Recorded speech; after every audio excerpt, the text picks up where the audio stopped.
Okay, so this is the reference that we're working with here. So, kind of these, iconic cultural, distinctive uh,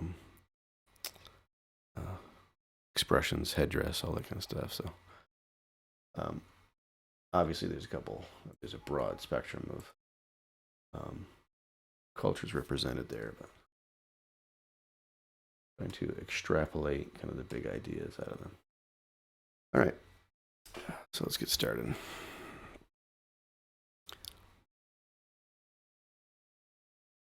just going to block in. I hear my wife and kids upstairs there. I think they hear some squirrels, and so they're like banging on the walls to try to scare them away. Kind of funny to hear it from a distance. That is interesting. Like this figure here has got like a strange object around her neck. Always freaks me out when your dress, um, whether it's fashion um,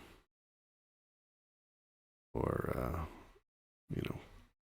heritage or whatever, whatever the kind of the reason for dressing the way that you do. And there's stuff around the neck. I don't know what it's just something like, man, it's such a liability. Why would you do that? That hand is definitely too big, proportionate to the face. So we'll scale those things around. Cut this back, I think, there. And then hand is coming forward wide in the face to decision whether to make the hand smaller or the face larger proportionally. Because at this point, those are really the only 2 points of reference that we have. So we'll go this way. Ears in there.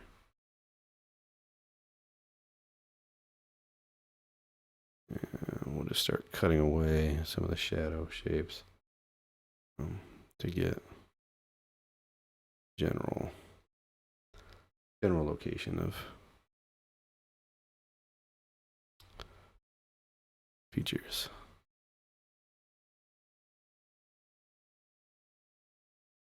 Kind of looks like a beard. A goatee. We'll block those in as shadows. And this person's got thick makeup. I mean, obviously, it's painted completely blue. And we'll, of course, have to clean this up a little bit in there.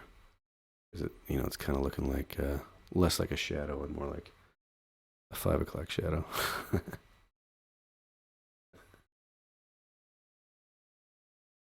Set the angle on this. There's like a little piece that wraps around the head there. Forehead, so we want to give that some dimensionality to it. So a little bit of a curvature will imply where things are going rather than just leaving it straight. It's too linear. It's kind of ambiguous, but the form. And so you give that a curve up there, then it gives a lot of information with just a little bit of work. All right, so I think we just need to smooth this out because it looks older the more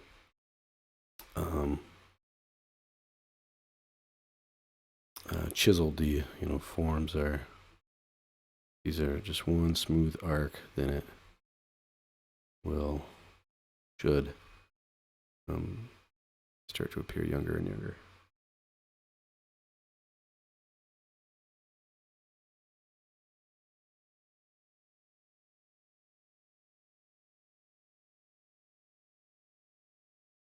All right, and I may just step away from this one, start one of the next sketches, and then come back at this one with fresh eyes. But before I do that, let me lock in these eyes so that they're not so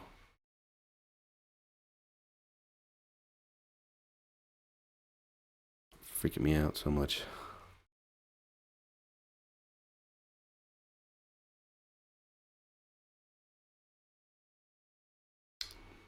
Yeah, zoomed in there. I don't know if you're watching, Manny, but we were talking about wanting me to zoom in more. I try to work. I try to work zoomed out often because um, it allows you to look at the big picture, and I'm sure you know this, but for the benefit of those that may be watching that don't have the same experience that you have, yeah, you get in and you start, messing with the details too much. You lose sight of the big picture. The relationships between things. Like these eyes, for example, like they could be aligned a little better here. In fact, in my reference, this eye is higher than the other one because the tilt is like this way, right?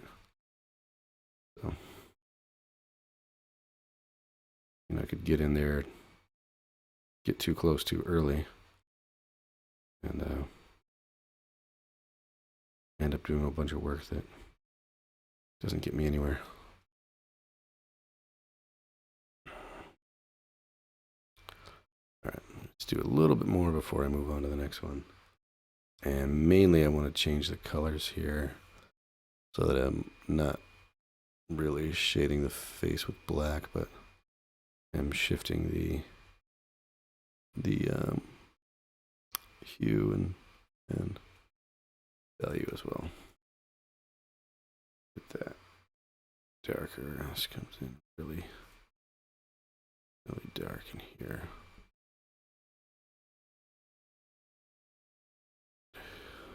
Here.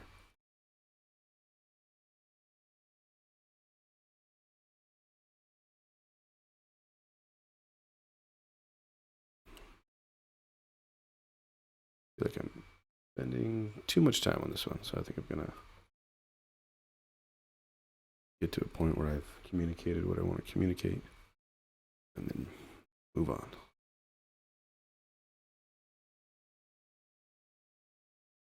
It should be bluer on there. It's rich blue. And we'll probably get some, and come back to it. We'll hit it with some colors that either complement or offset just a little bit so that we're not completely stuck in this monochromatic zone. I mean, it's fine, I think, to have a monochromatic image color palette, but what you sometimes end up with is something that just looks too digital. The shift in the hue as you kind of go up and down the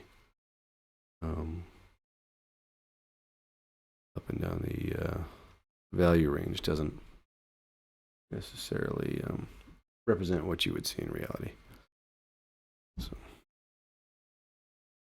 here we sneak in some different hues. We'll bring some life into this. And that lip is a little bit higher in my reference than I've been rendering here.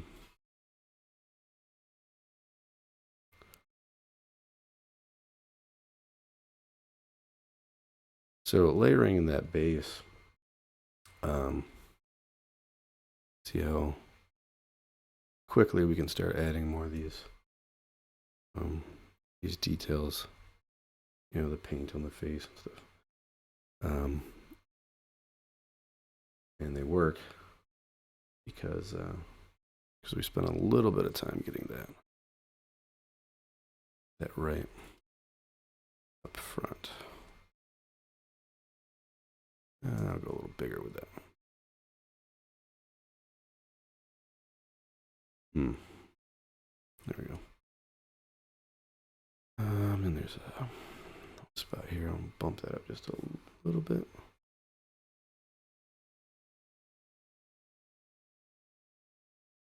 And the eyes. Make them up just a little. Eyes are tricky. You got to get them right, or or it just ruins the whole thing, you know. And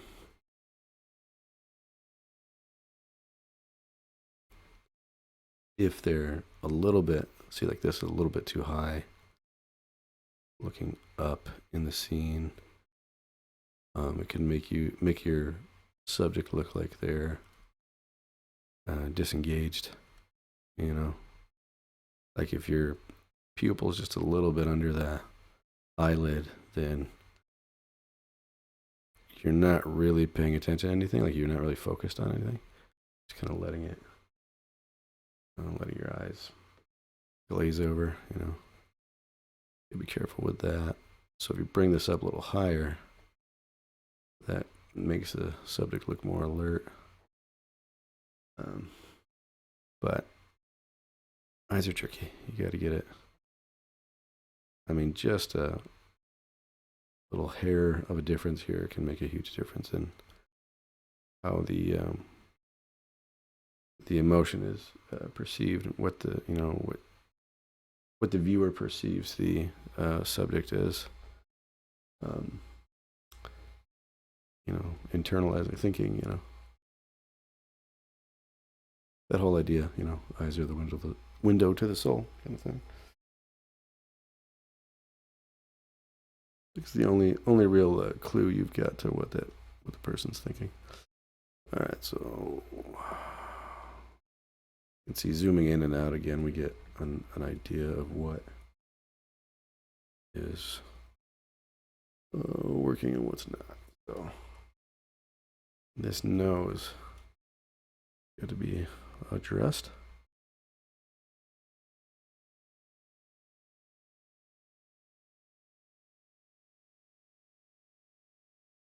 Darker in here.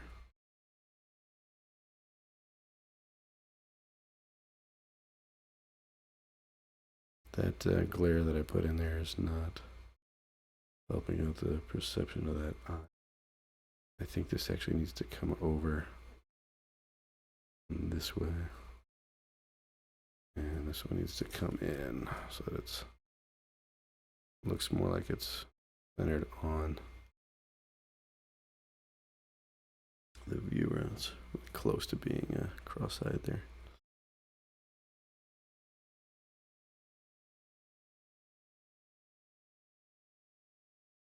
All right, so this I think can come up like that. A little shadow in there, and then bring some light down just under the base of the outsides of the lip there.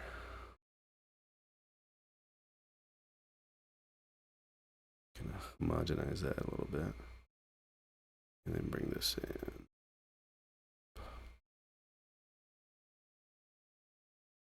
Right in this little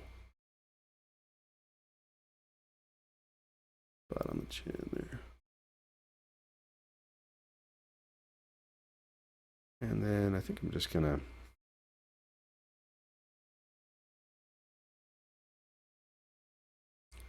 get this from a top view, or rather a zoomed out view here. See if we can clean it up a little.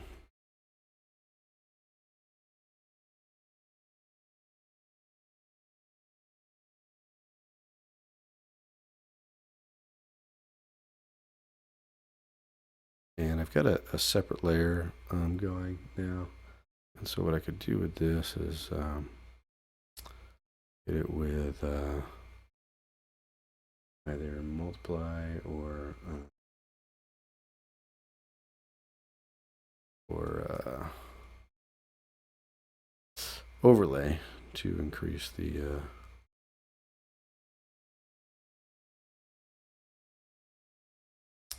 contrast between the lights and shadows. The eyes in the reference, this is a kid, so it's the eyes I've made too small. I made them too adult-like, and so they need to get bigger, I think, proportionally to the face.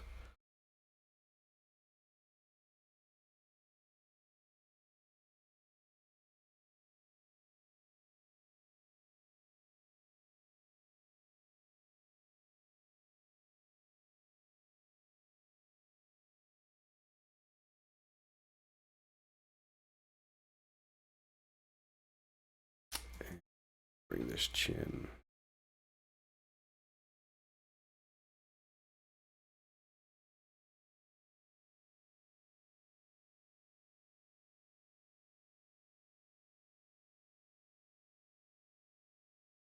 What does this need? There.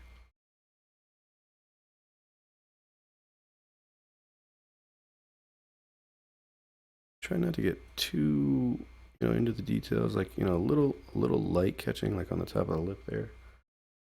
I mean, that could make a difference, but it also, just might be like too much too soon, too early to get into those little details. And like I said, that all of this is subject to change. Like it might end up being placed in a different. It might be moved around. So getting to that too early can be a problem. Okay, I'm fussing over this way too much, but we'll do the overlay and we'll see what that does for us. Zoom out.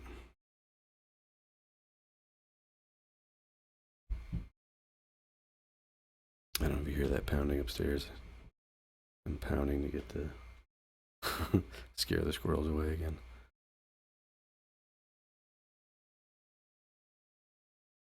Worst enemy, squirrels. Could be worse. So.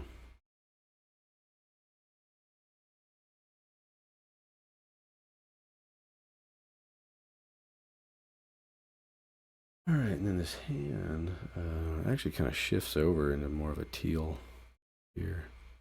Interesting. And I might brush in some of those in here just to get a little bit of variation.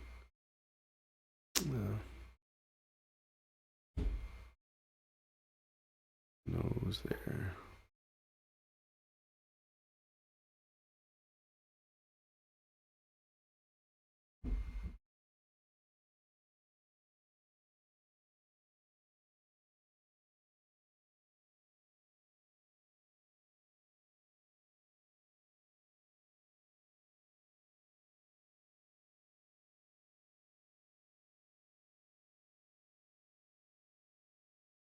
The trouble with working with any kind of, iconic image like this is that there's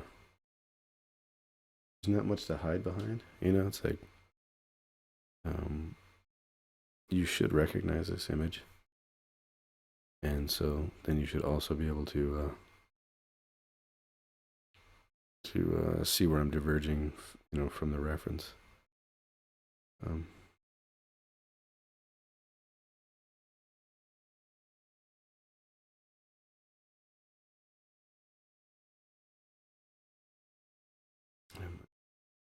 Do here. This eye shape is definitely off, but we shall return to this.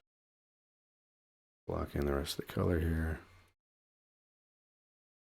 and move on. Okay, so we'll group that up, and I am checking the chat periodically, so if you have any questions or comments, I'm happy to Happy to answer. All right. Do another here. Switch my color over to yellow for my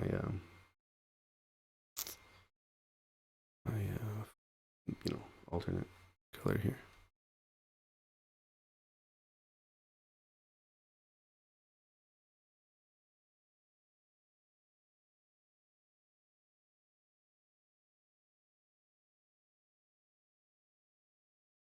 And with this one, I might take a little bit more of a structural approach, where I'll be trying to get these relationships between shapes.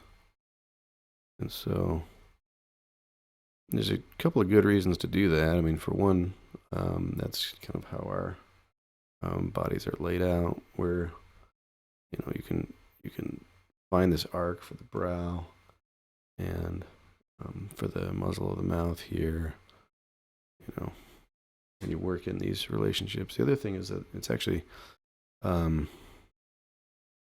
it's visually appealing. These things relate to each other, and you can see how they relate. And that's helpful just for image making. All right, so even these two parts, across from each other in the reference, they're a little bit off, and I suppose we could, play off of that asymmetry, because that makes things a little more interesting to look at. But they also relate to each other, right? So when you're looking at these, there's like these hoops over here, which will, we'll detail out a little more, but or rather they'll kind of come forward as we are doing the sketch. But these relate, they reference each other in the scene, and so we want to make sure that that is an interesting relationship in the composition, and not just the same shape showing up here and there, but that there's actually some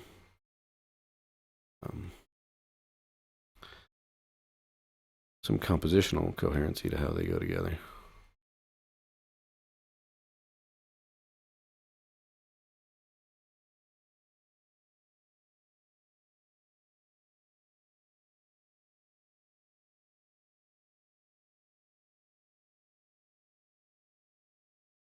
All right, so let's see, this character kind of running out of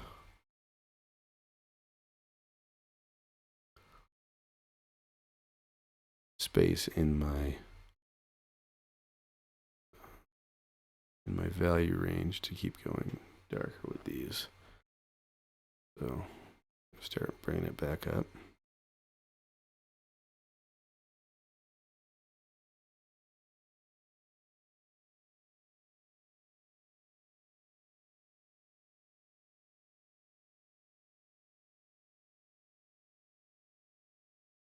And this is an interesting one. I mean, all of these are interesting in that they have face paint on them, body paint, and that was the whole point of this reference sheet.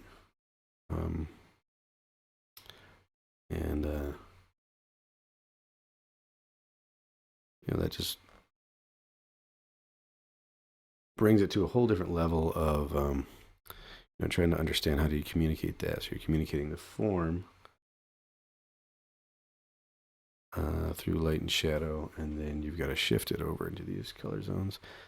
Now, if I wanted to approach this in a more analytical way, in a less painterly way, I could structure everything out and do that in a shadow layer, a light layer, and then come back and paint my local colors onto that. And we may approach one of them that way just to see that process. All right.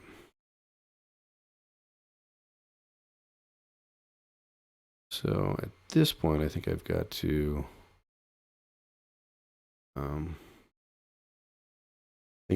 pick another value here for my light. I get my local color, that yellow, and then I'm blocking all the shadows and stuff in with this black. And need to have another color to show direction of light. And by need to, I mean that is what I often choose to do. And I can explain that a little bit. So when you're dealing with color, one thing that you should consider is that you're having light bounce off from all different angles, and it's bouncing off of different objects and so forth. And so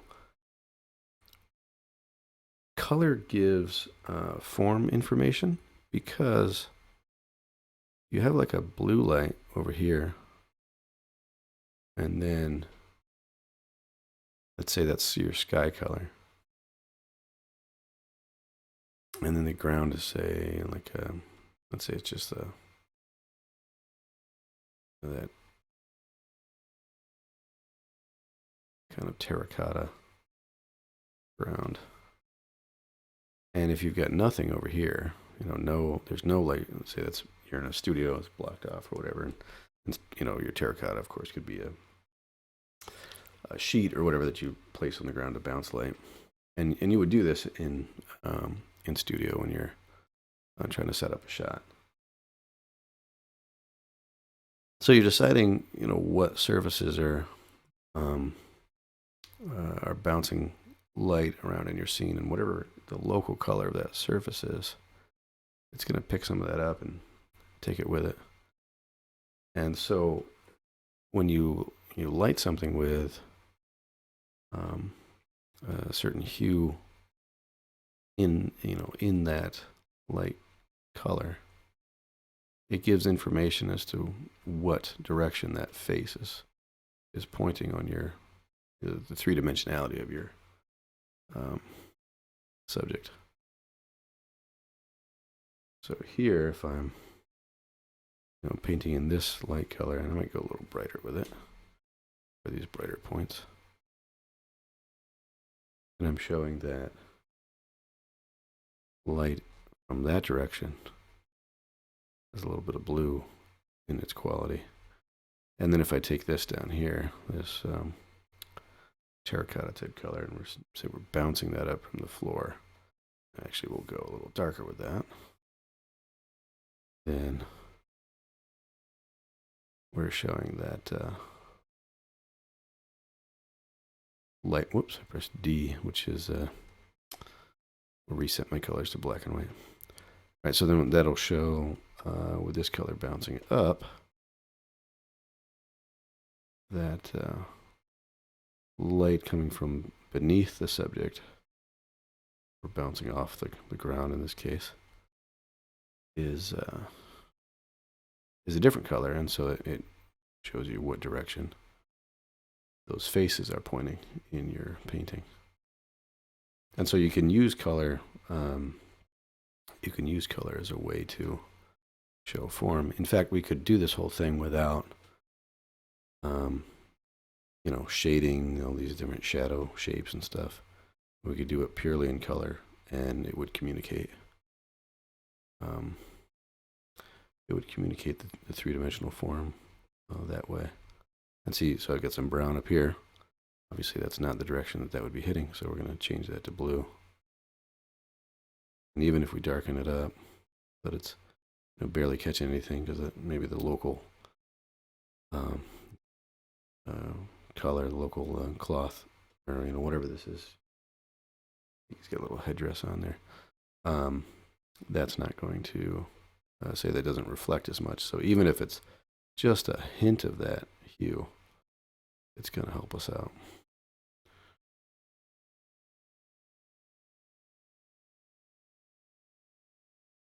All right.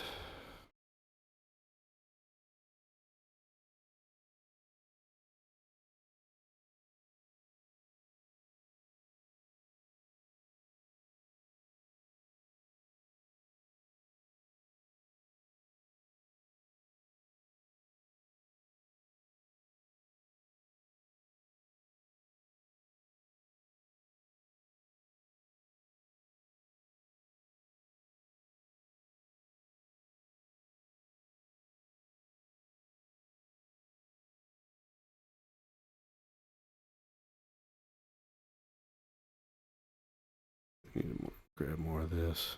I might have to move his whole mouth up. I think I made that too low.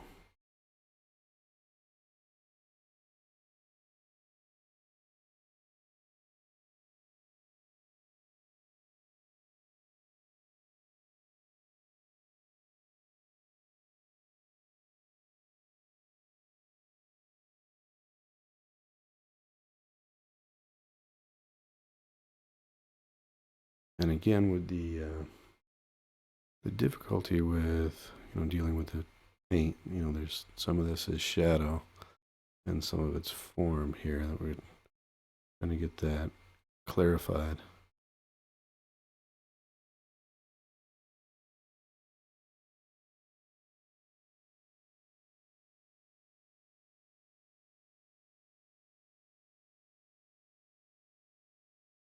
And I think we can shift this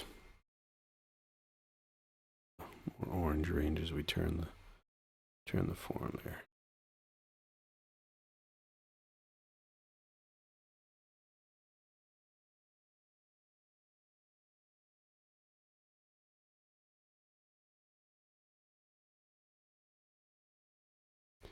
And this brush that I'm using actually is just a really simple brush. So it's not.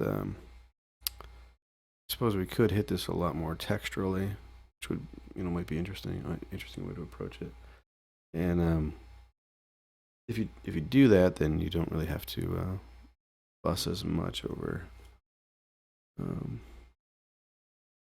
details or getting it right. You just kind of go for the big shapes and let the viewer, the eye of the viewer, kind of fill things in. It's amazing how much your kind of subconscious or imagination will correct things. And that's really what seems to make loose gestural work makes it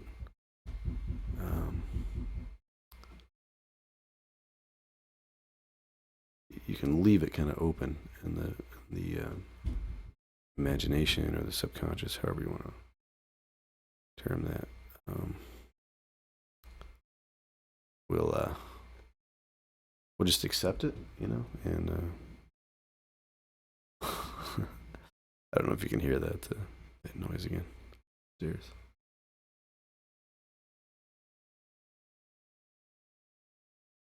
I really want to get rid of those squirrels.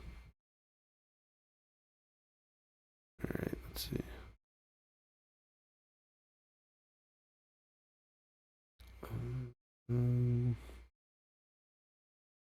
Hit a new layer here.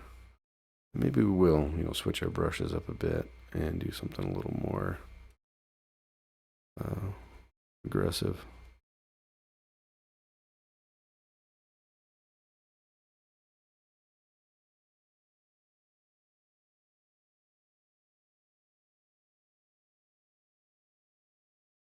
I think that will work for the paint. It'll make it feel a little more authentic to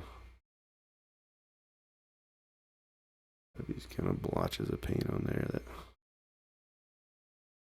have a texture to them and aren't just softly brushed in,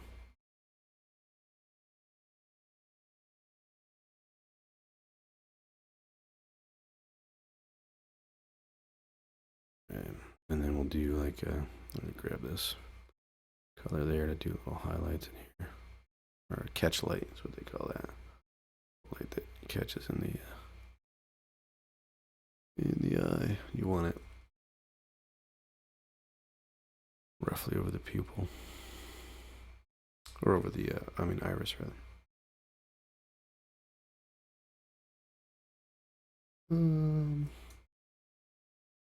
Do a little bit more here, and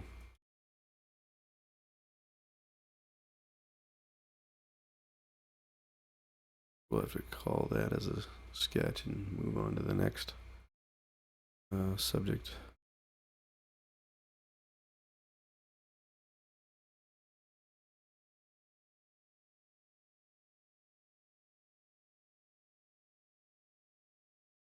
turn that form there as it turns away from us. Bring this up there. Again, with those, those arcs and those relationships, keep that jaw, that jawbone defined there. And let's grab this darker yellow and get in there.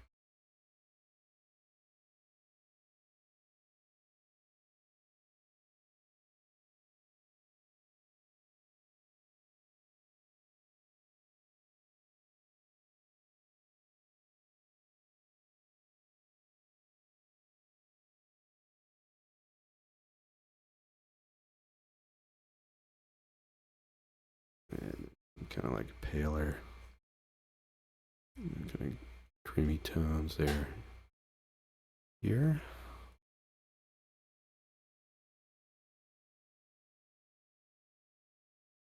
Just a little, like a necklace here with just a little bit of red.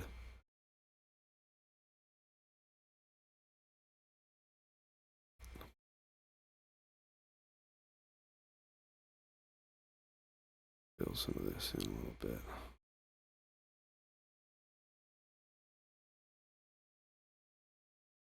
You have to decide, which edges you want to lose.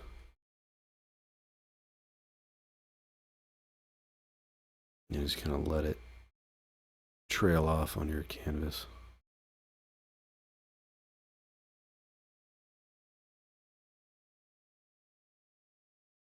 Let's see that color in here. Go the bounce light.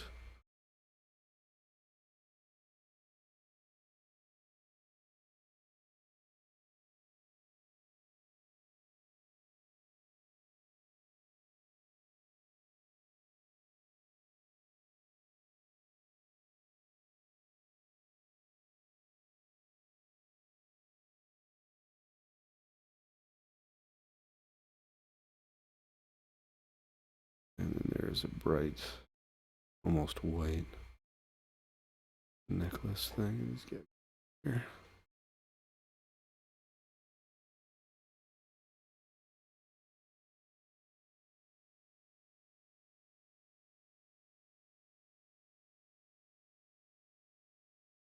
And I think I could condense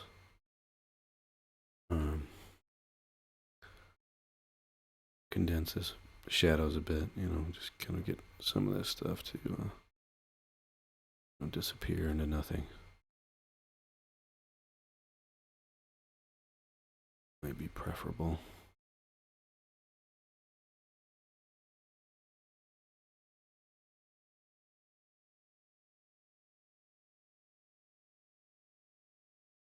Instead of trying to get all the detail in.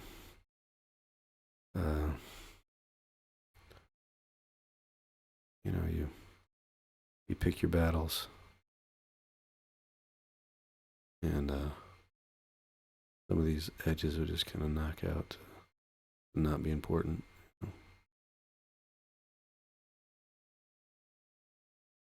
You're trying to draw the eye in, preferably to the eye's face, this area here.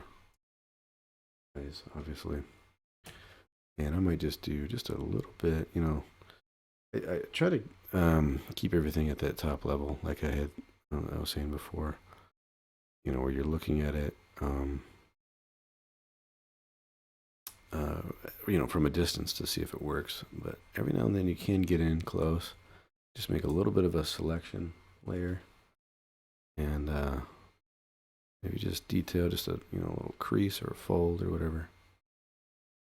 Then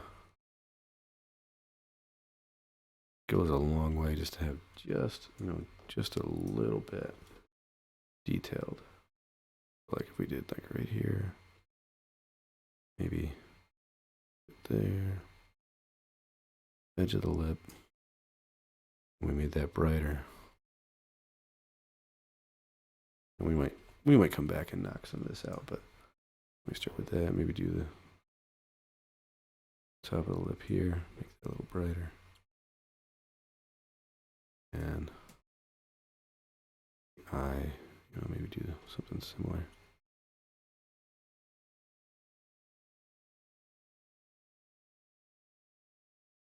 probably not quite as bright. I'll knock that down just a little bit. Okay. And then I'm go to my smudge brush here.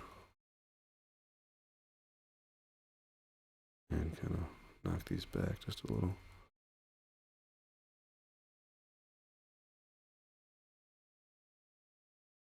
Might move this up.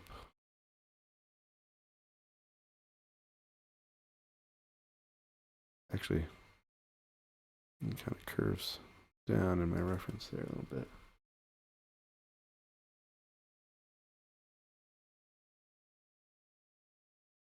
Just grabbing these highlights that we made and just pulling them a little bit with the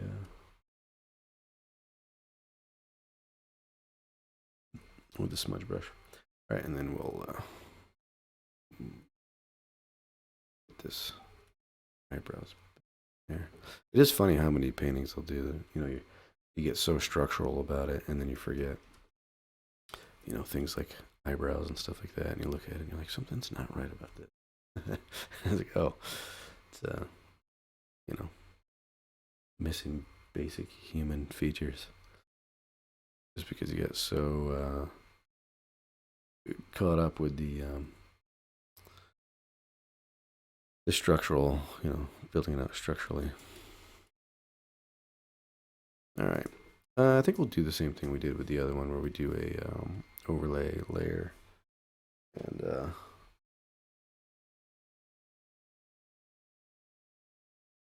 do some kind of big picture changes here.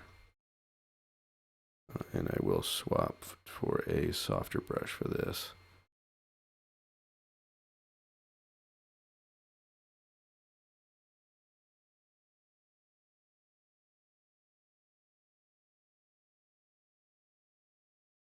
Oops.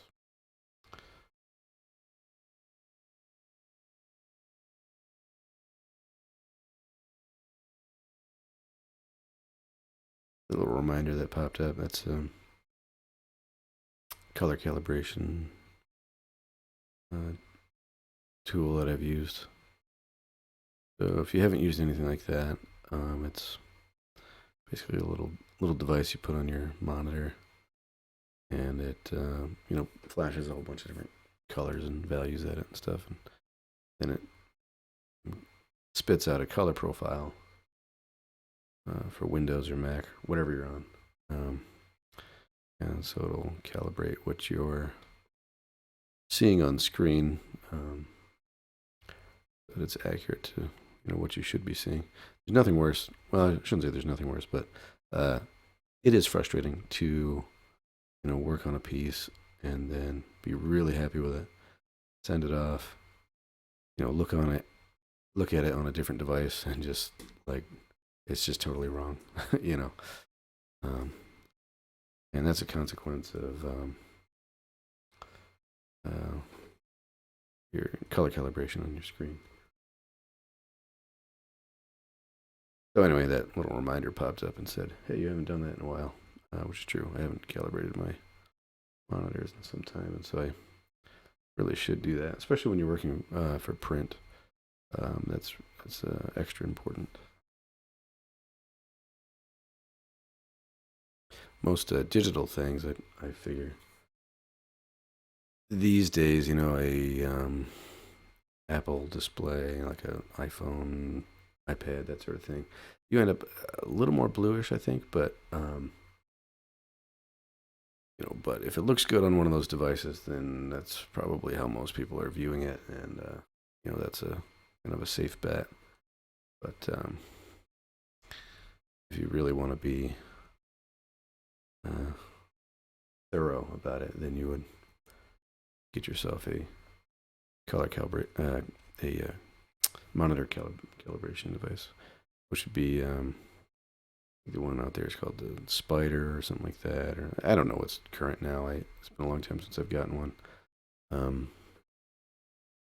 But I think like Pantone would put them out, or probably any company that does printers or inks. You could get a calibration device from them.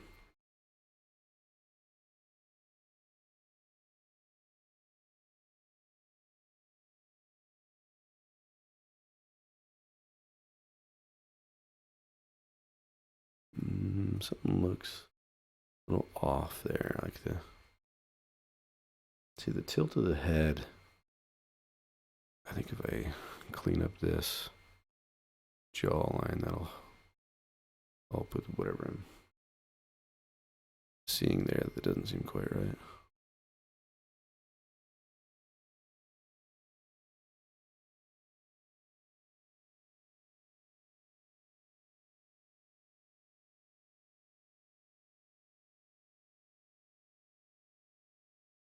See, it's pretty subtle. So this comes down and comes out just a little bit there on the muzzle of the mouth there. Curves around. I think I just need a darker form of that yellow in here to show that this does continue off that direction. Yeah.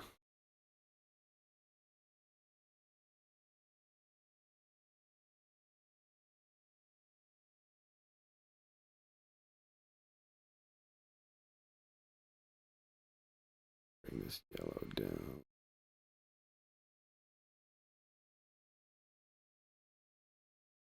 In the reference image here, a lot of this is blown out, or rather condensed to just black in this shadow region here. Can't really tell what's going on.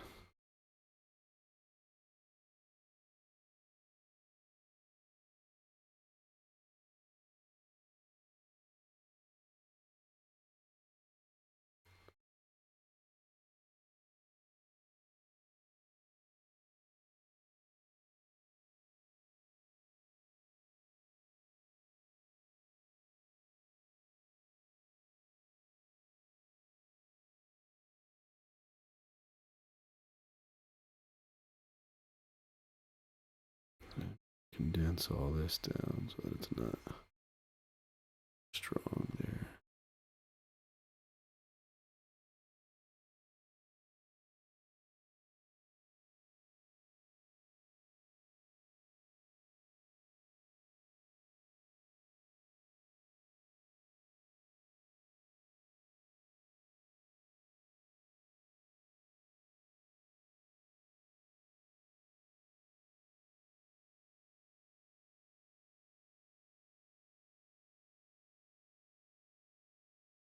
That I should probably hard brush on that portion there. I'll switch that over.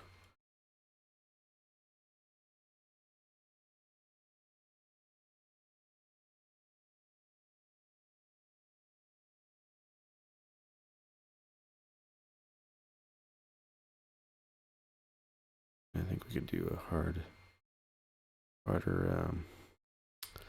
light in here.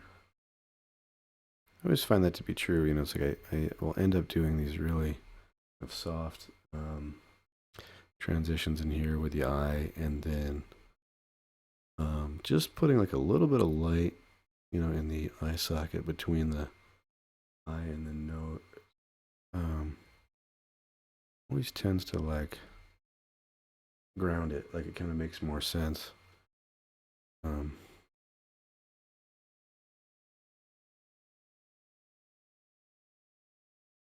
The reference this is going in there.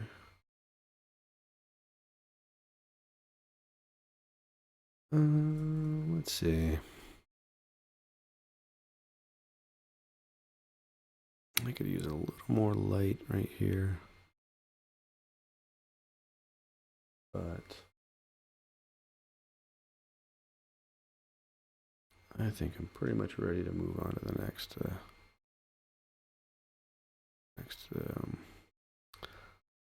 next sketch.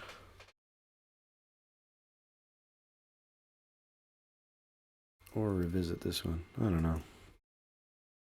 All right, let's do the next one.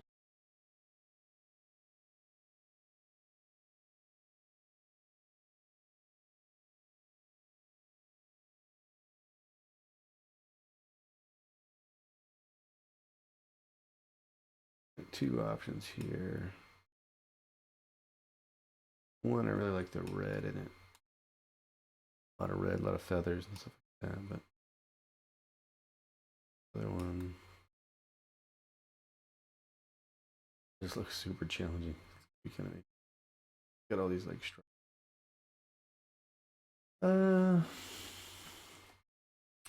or we could do neither. Let's do the red one.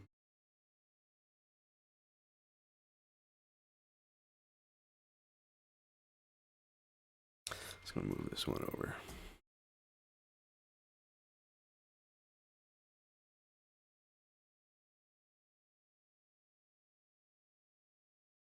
Yeah, there. Here. Okay, so before I said we could do like block something in, get all of our light worked out, light and shadow worked out, and then do all of our color on top. So maybe we'll try that with this one here.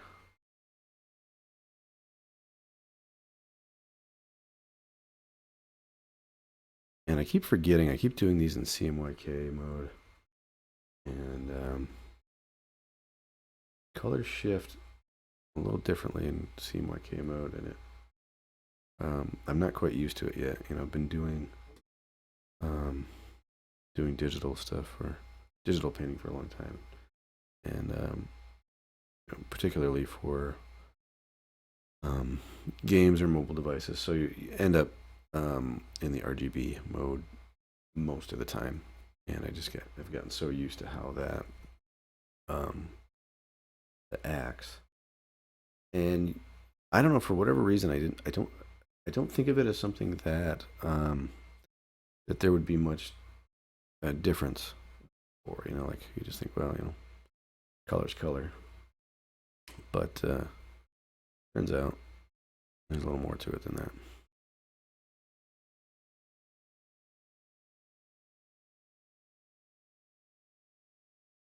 All right, so I'm blocking in these regions here.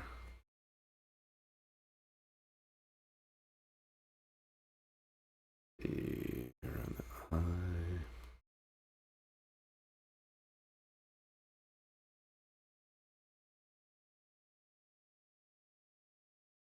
Huh. This is just interesting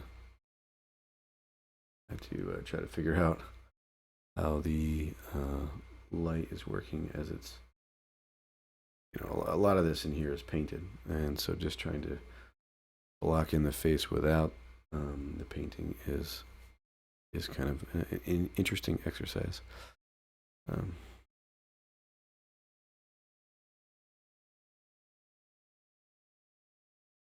Is it like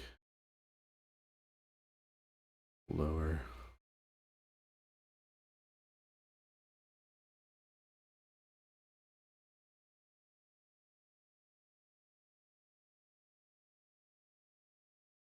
Lips here. Darker on edges of the lips. Darker in the eyes there.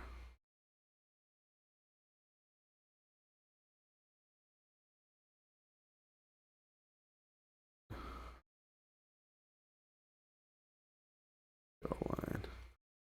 Actually, it's hard to tell how much of this was, you know, done as a post effect. And I keep saying this. Maybe this is an excuse of mine. You know, like, well, you know, you're looking at your reference image, trying to figure out how the light's working and so forth. And I do think it's fair to say that, you know, sometimes you're looking at your reference image and you realize that, okay, this has actually been, you know, already has had an artist, photographer, you know, editor, whatever, go over this and make some tweaks to make it more appealing in some way. More appealing, but not necessarily more accurate in terms of how light works. And so, not always that beneficial to to work from a photo.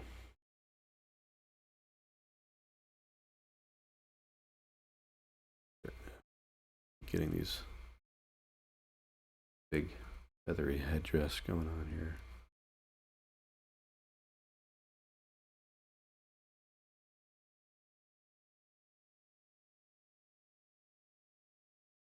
Necklace.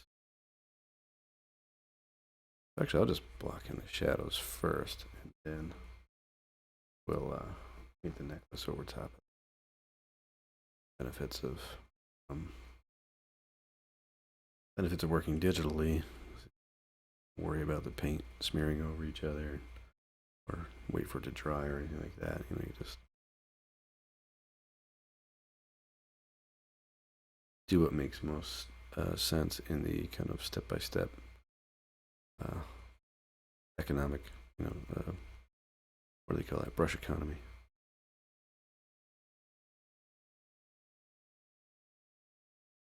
Okay, so I guess we may as well block on, this other head here in, even though it's not quite. We're going to paint over quite a bit of it.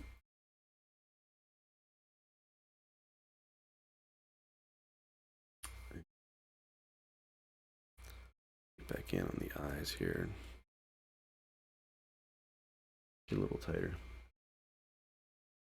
Eyes and mouth.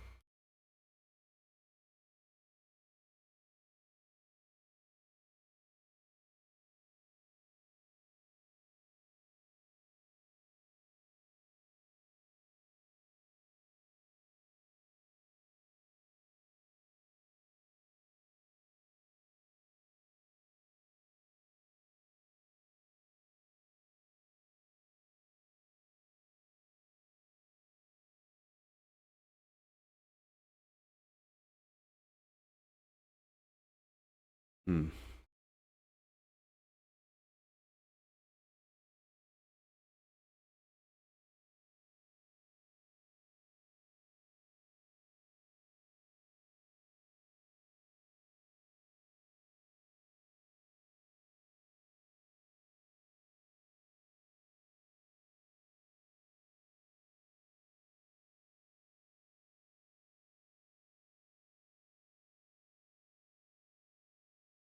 It was interesting to look at when you're looking at your reference and kind of figuring out what light is doing. Can surprise you. If you're just going in with an analytical approach, you do the shadow like I'm doing now, shadows in the eye, and light coming up over the eyelid there. But like just this portion right here, this part of the eyelid in the reference, goes gradation from light here to dark over here. And sometimes when I'm painting, I'll approach things that way, like even in imaginative work, where I'll figure, okay, what would I imagine this ought to look like? And then what if I just make the opposite decision and just see what happens? And sometimes it seems to just make it work in a weird way. And I don't know how much of that is like just fighting habits, of like I'm just gonna shade this face, kind of thing. And in kind of being kind of rebellious to those habits, you end up seeing new possibilities. I don't know how much of it is that, or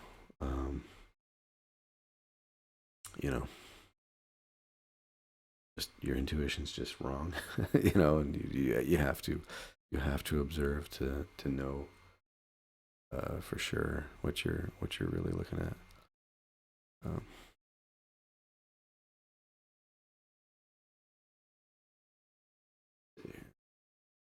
Probably get the whites of the eyes in there.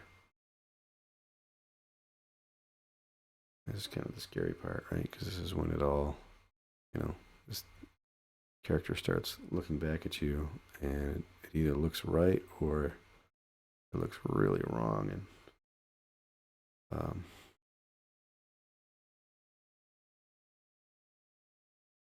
and you just won't be able to get away from it till you fix it.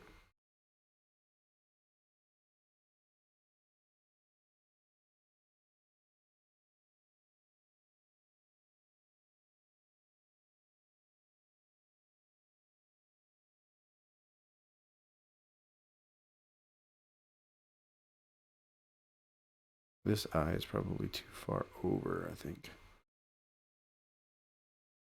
Move it in. Zoom out to figure that out for sure, but just judging from where I am here, creeping too far out to the side of his face.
And again, with the eyes being too small, making him look older.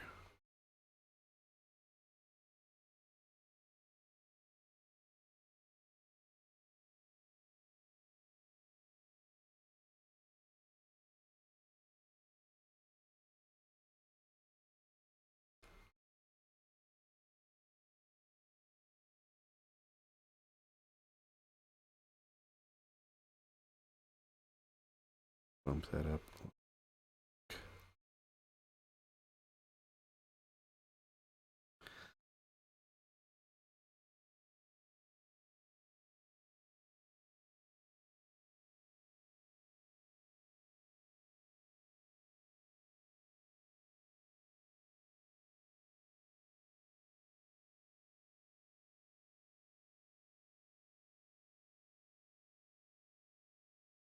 Catch lights in there.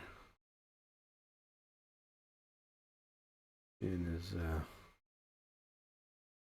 way too strong.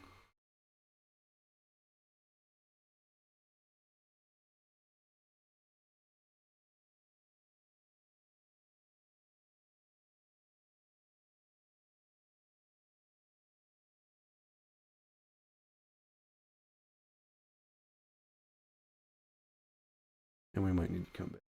Smooth brush. Move a lot of this out.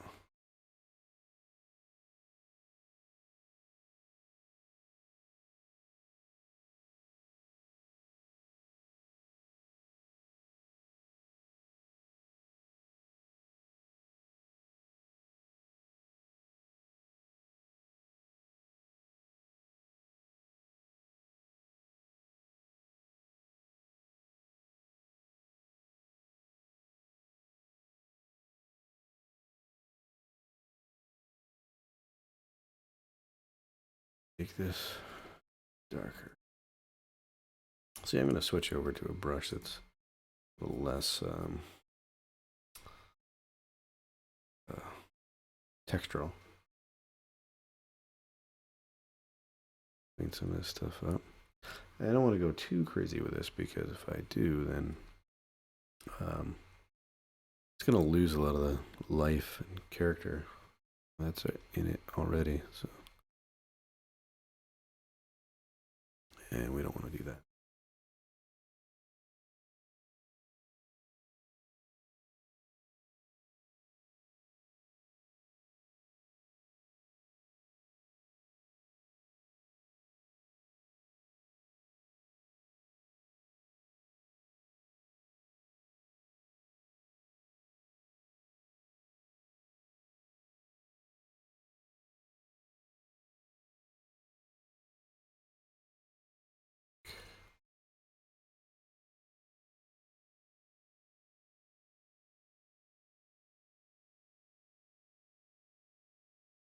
It's looking too brushy. Now let me find something that'll work a little.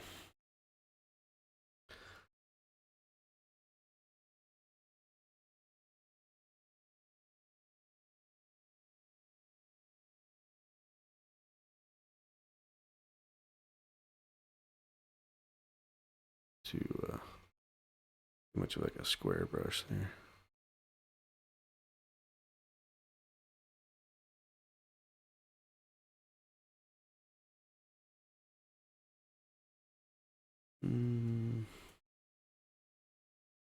Still not quite sold on placement. Keep judging that.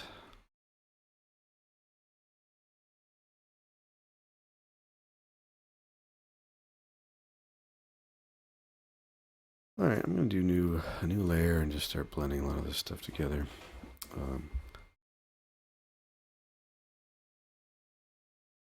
See what we get. Do a soft brush like this one. Grab our colors and kind of blend them into each other.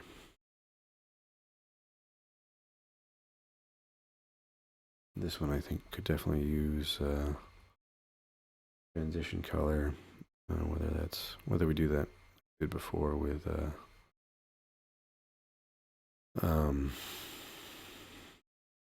the overlay layer, or if we want to do that with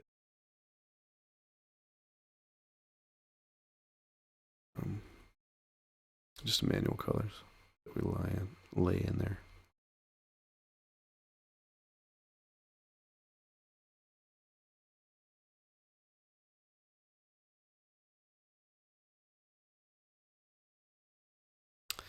But like I said before, we want to demonstrate one where we have a base that is really just light and shadow, and then we go over that with the colors, the local colors like the paint on the face and so forth. And we can do that for demonstration purposes. I would be tempted, and I may end up doing it anyway, depending on how it goes, to just hop in there with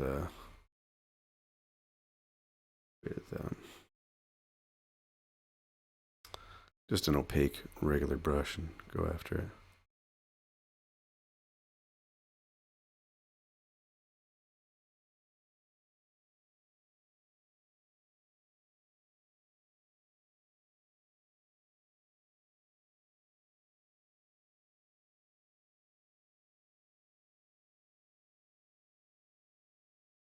And that's really just a matter of comfort. That's something that I'm more used to doing. So I think the other method does make sense. It makes sense certainly to have a non-destructive layer stack rather than, just kind of jumping into it. And if you mess up, you mess up. And you just have to paint it again. But that actually became an approach that I adopted on purpose, early on, because I wanted to make sure that I wasn't making decisions out of fear necessarily, but that I could build the confidence that I needed by just making it, the stroke. If I thought that it needed to be done that way, I would just jump in and do it. And if it was wrong, come back and paint it again.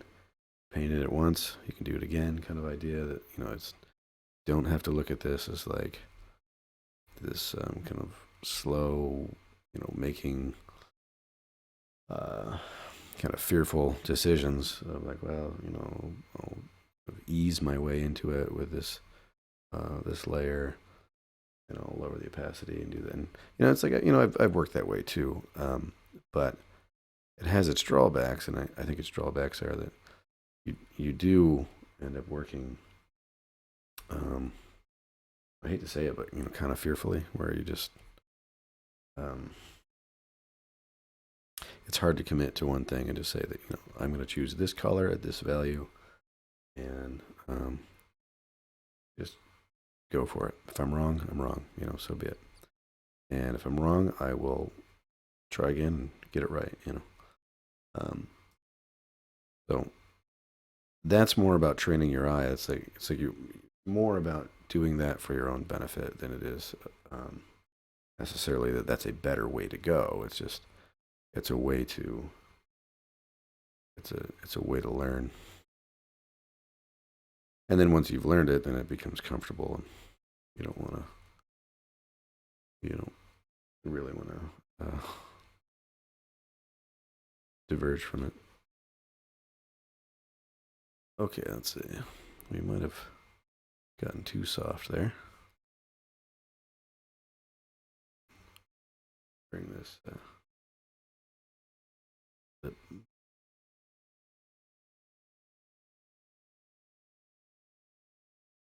And then, yeah, I could use an overall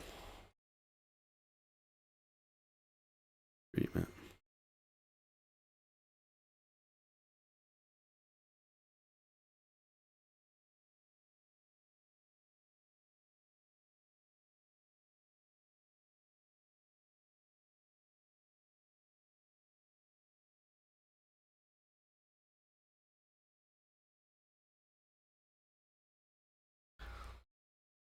Play with this catch light a little bit here because there's something about it. I feel like it was changing the. Didn't feel right. Almost makes that eye come forward too much. Maybe that eye is too high.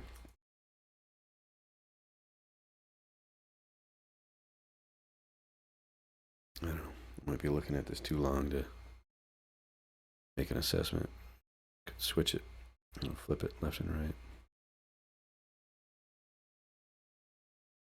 Hit the nose here real quick, and then we'll try that.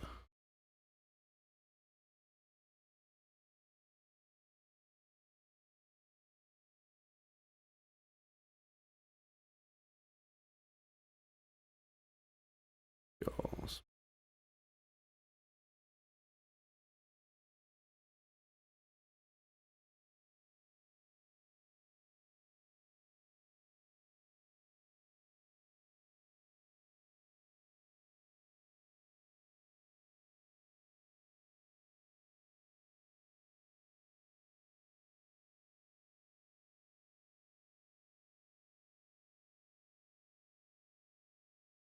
Hard to figure out what's going on there.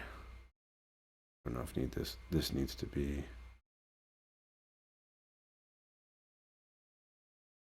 come in like that or something.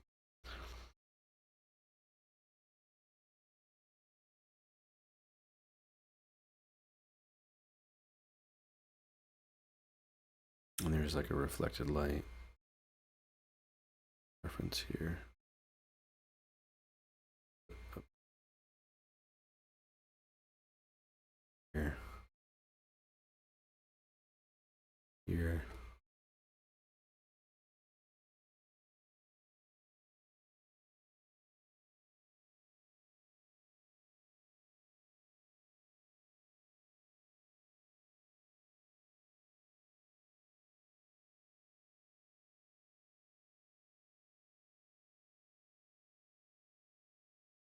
Move that out.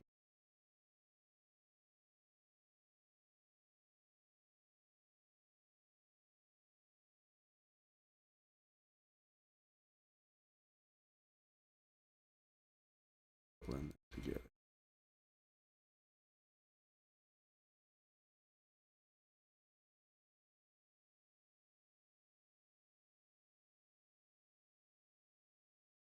Usually a good idea to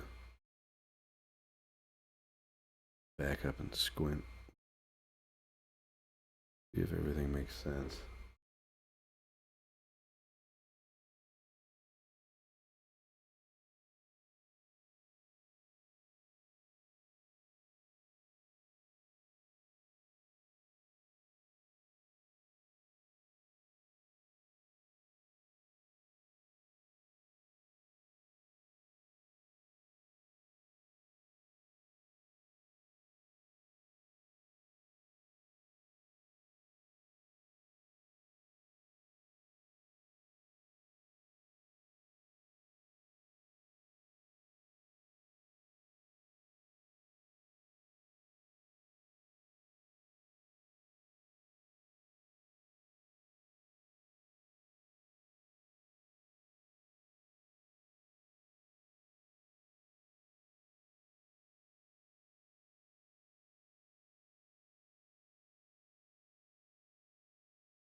All right, I think we're getting close to the. Go to our stage.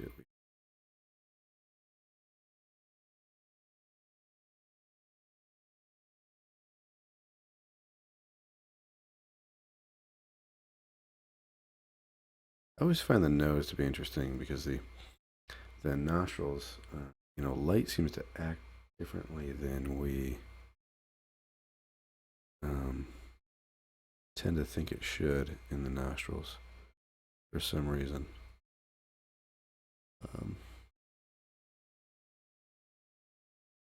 again, with the analytical approach, like if I were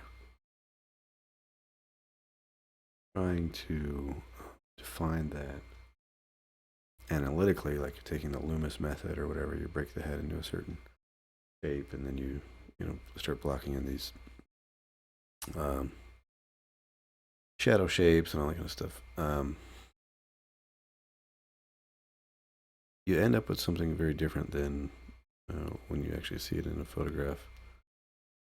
Light can only hit can only hit surfaces, um, a certain way, like depending on where the light's coming from, and so um, sometimes like the nostrils seem to do almost the opposite of what I would expect them to do if I were to, if it were like being rendered as a 3D model or something.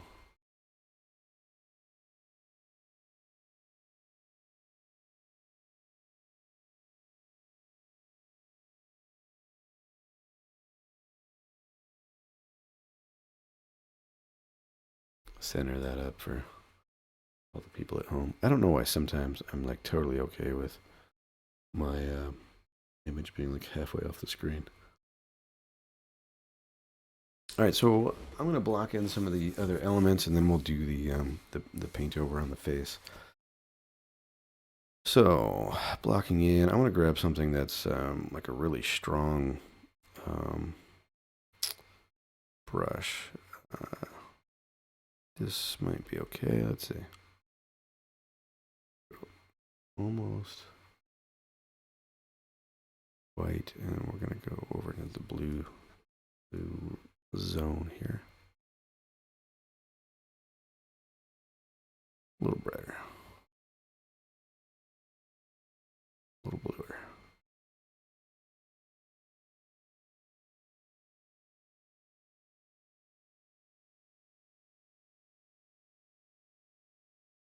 And you got these on the arms here.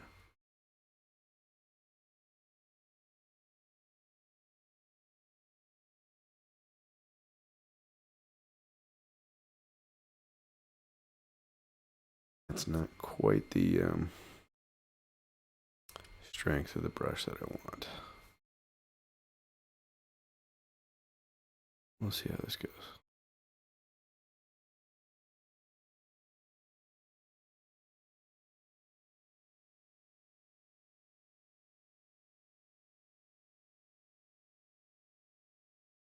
And of course, I have to plug my brushes.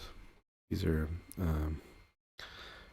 this set that I'm using right here is the 32 painterly brushes.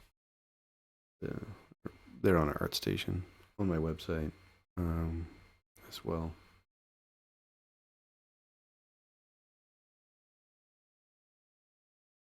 That would be ericewellart.com. Those, do a new layer. I'm gonna try to separate out these different colors that I'm playing with here.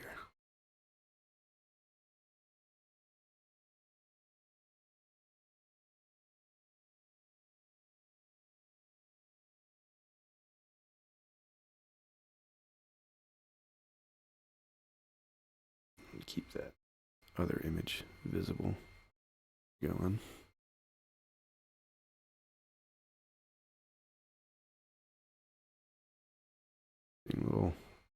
Little fiddly bits that go off different directions.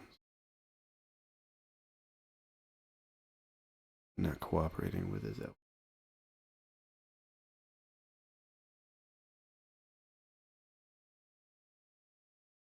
Like that one.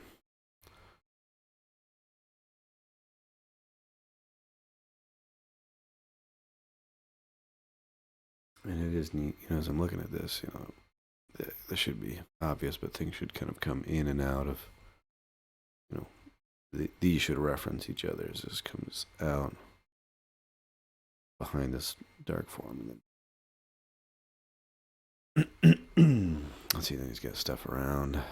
Actually, a little darker here.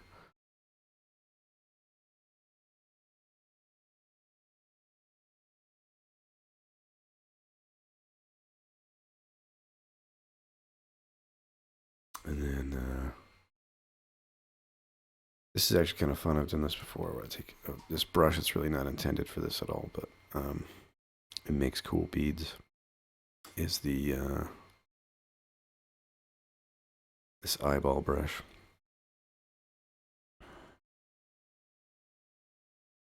See?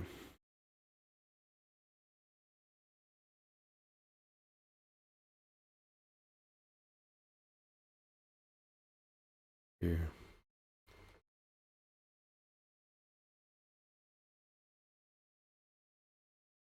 So then here.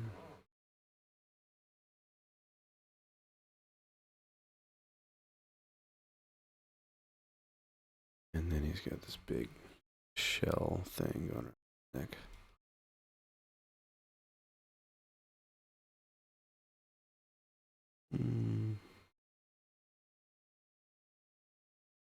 Not quite happy with that.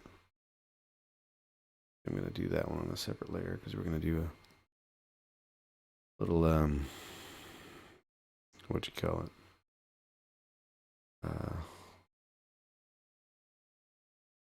Layer style on it to get an interesting effect.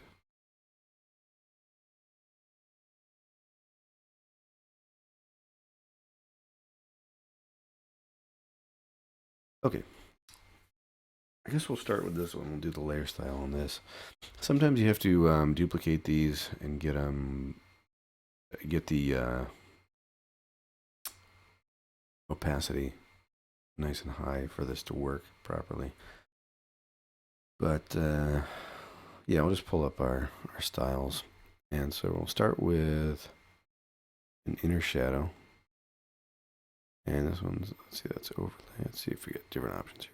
Okay, this one's great. So we'll set the distance here. And this is just giving us a little bit of a shape to that.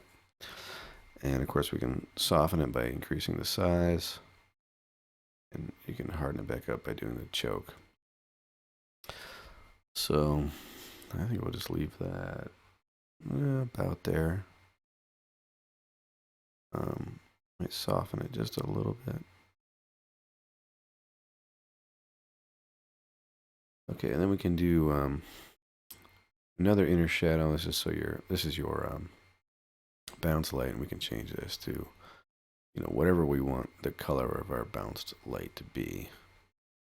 You can see how that's picking that up there. So we want the distance set up. The farther off it is, the kind of more it shows up. Our image there. So we've got that set to overlay. We do normal, you can see it, you know, a little more easily. We'll do overlay, and we'll dial it back, of course. Okay, now we can do. I suppose we could do a bevel and emboss, and we'll do this in kind of a more creative way. And so we'll set this to normal, we'll set this to white, and we'll see what happens. We're going to turn our shadow mode off. And we need to, increase our size so that we're actually seeing where it's happening. I'll zoom in here so you can get a better look at what's happening. Now, the thing with Bevel and Emboss is it looks terrible. So what you have to do is you have to grab your angle and get it. You have to move it around until you're happy with it. And what that often means is that you have to bring it closer to the center so that you pick up a highlight. Because otherwise you get this edge like this. So I'm going to soften this. We can go with chisel hard is probably what we want. We can soften it up to soften the shape there, so you don't get this like super crisp edge there. And now, gotta get this dialed in. The size should be appropriate to, you know, whatever object we have here. If we go too large with it, it's gonna give us some problems. All right, so we'll soften this up, and then let's bring this down closer to the center. See if we can catch a highlight closer to the middle. That's what we're aiming to do.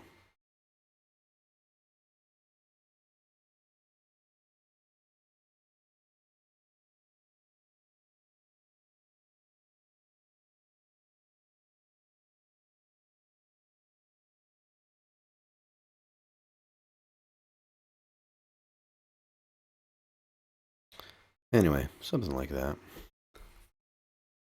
And we'll dial that back. So once you build a layer style like that, then you can just apply it to anything that you want to have this kind of like sphere to or whatever. So, okay, so again, like with the inner shadow, let's do one that's just gives these a rounder shape to them. We'll do normal size, and I'll set that to black. It's got too much noise on it, that's a problem. Okay, so, all right, you can see how we're just kind of getting this in around the edges.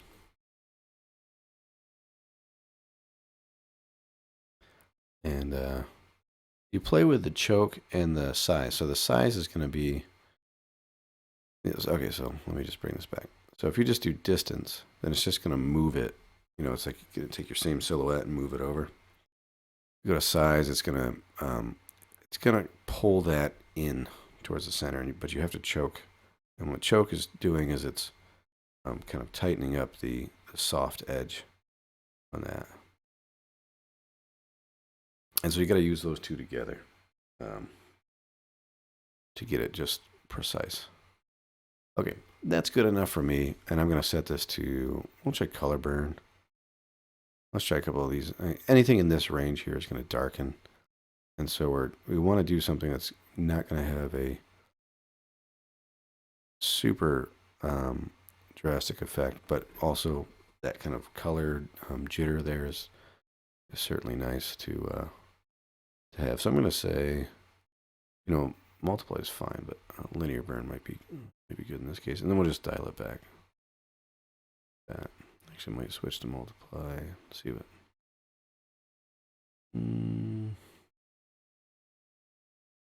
Linear burn. Okay, these layer styles can take a little while to get dialed in.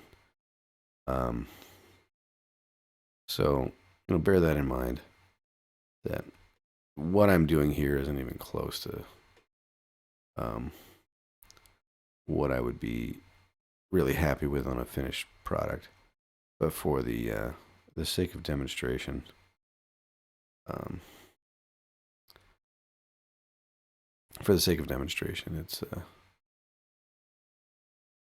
it's fun to play with and show you how this works.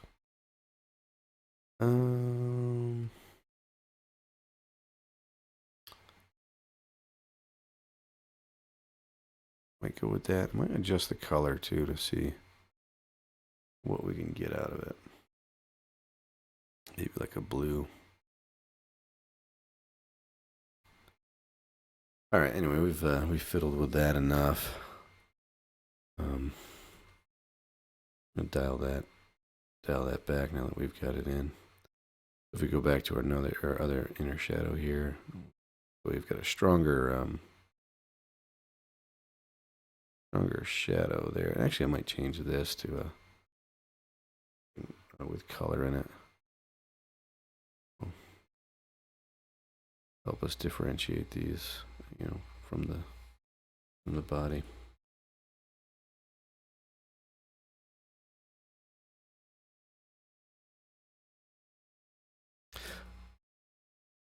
That's certainly too soft.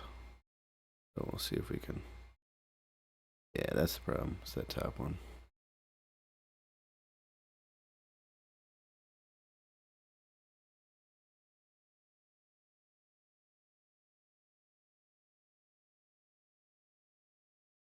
Yeah, like I said, these take a little while to get dialed in.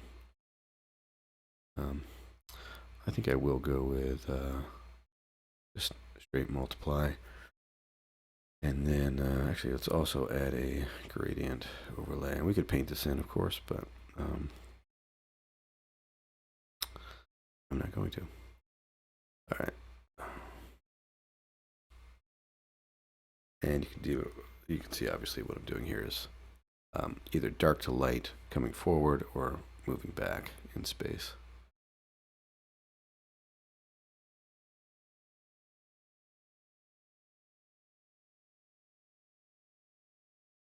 Something like that. And then this gives us a base that we can paint over. Whoops. So again, if you build these layer styles out, and then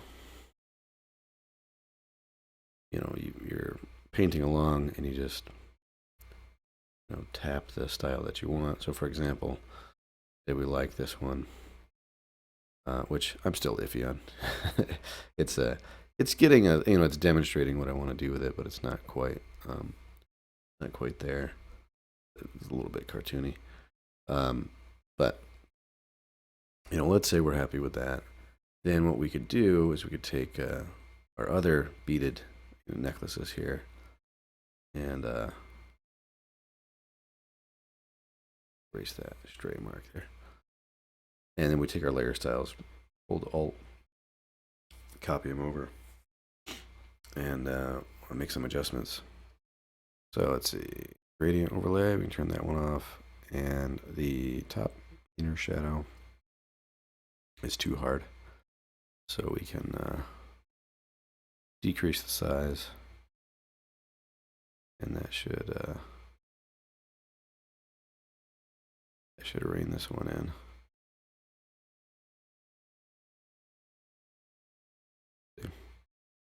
And we can increase the choke to make that look a little more decent. Now this is what I was saying earlier about needing to copy the layer, duplicate it, and then merge it down so that your pixels are fully opaque. That's a lot of what's going on here with this effect, not being quite dialed into what I want it to be. When you're dealing with layer styles, having any kind of loose pixels that are like not fully opaque, you'll get kind of wonky, unexpected results with that. I mean, unexpected to an extent. You should expect that you'll have problems with them. So in that respect, no, they're not giving you any surprises. They're not really going to work very well that way. You can get interesting effects by going down that road. But anyway, that was a bit of a rabbit trail, and not super happy with how that turned out. Sometimes those effects work out great, but I think in this case, not quite. Still painting random eyeballs on there. I can demonstrate this hairbrush here. This will be an interesting one. So he's got like these little sections of some kind of animal um, skin or something he's got here dangling from the headdress. And now we can get these portions on that necklace that have little furry bits on them. And so that's this brush just has that silhouette on the outside like that. And then there's a separate version of the brush for the inside. And actually we'll saturate that a little more.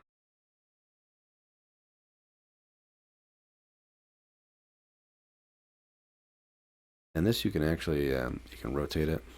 So let me show you how that works. It's directional. So if we go like this, away from a center, then it looks like a cowlick or something like that. And so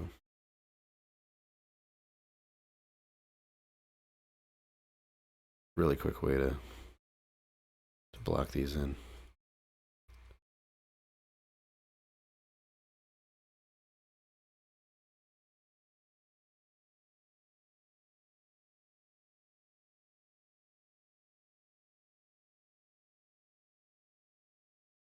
Okay.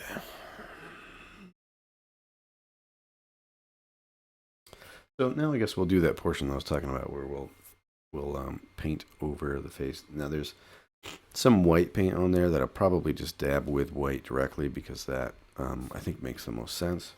But what we'll do is we'll get this red, over his eyes. This, except for in his eyes, of course. We'll have to mask that out. Then it comes down over his nose. And he's got these two spots here.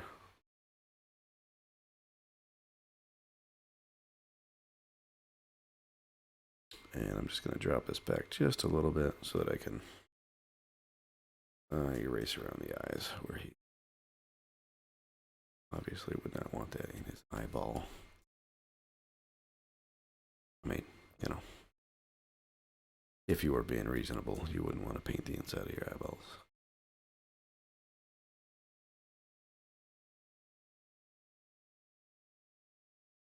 And actually a little bit higher. It has this like bridge of the nose thing coming down. Comes up to a point.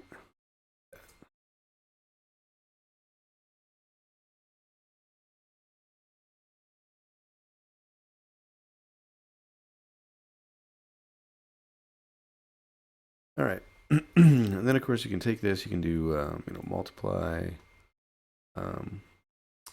You can go into your color zones here. So if you just hit color, it's going to change your hue and saturation, but it's not going to affect your your value. So overlay seems to be hitting that pretty well. And overlay, you kind of have to know how overlay works. If you're above middle gray, you're going to go brighter. If you're brighter and more saturated. If you're below middle gray, it's going to darken.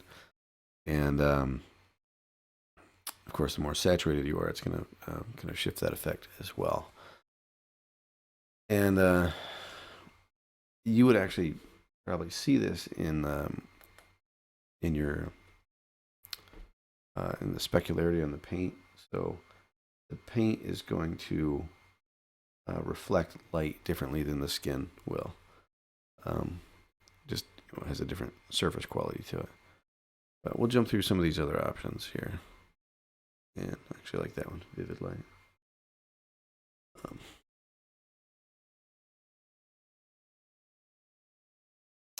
Yeah, that actually looks like it's working really well. But typically, I would do something maybe in grayscale and then use multiply. But in this case, we're already dark enough that going darker makes it difficult to saturate it. You kind of have to be in these midtones to have full saturation. And You know, on this image, it is fully saturated. Sometimes I'll do multiple layers of this. So we can start with what we've got here. And if we decide that it would make more sense to, you know, to have, let's say, the highlights, you know, if we want them to pop out more, you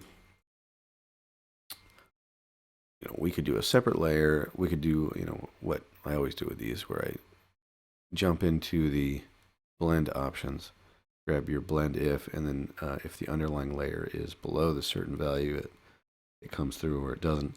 If you hold Alt and you slide it over, then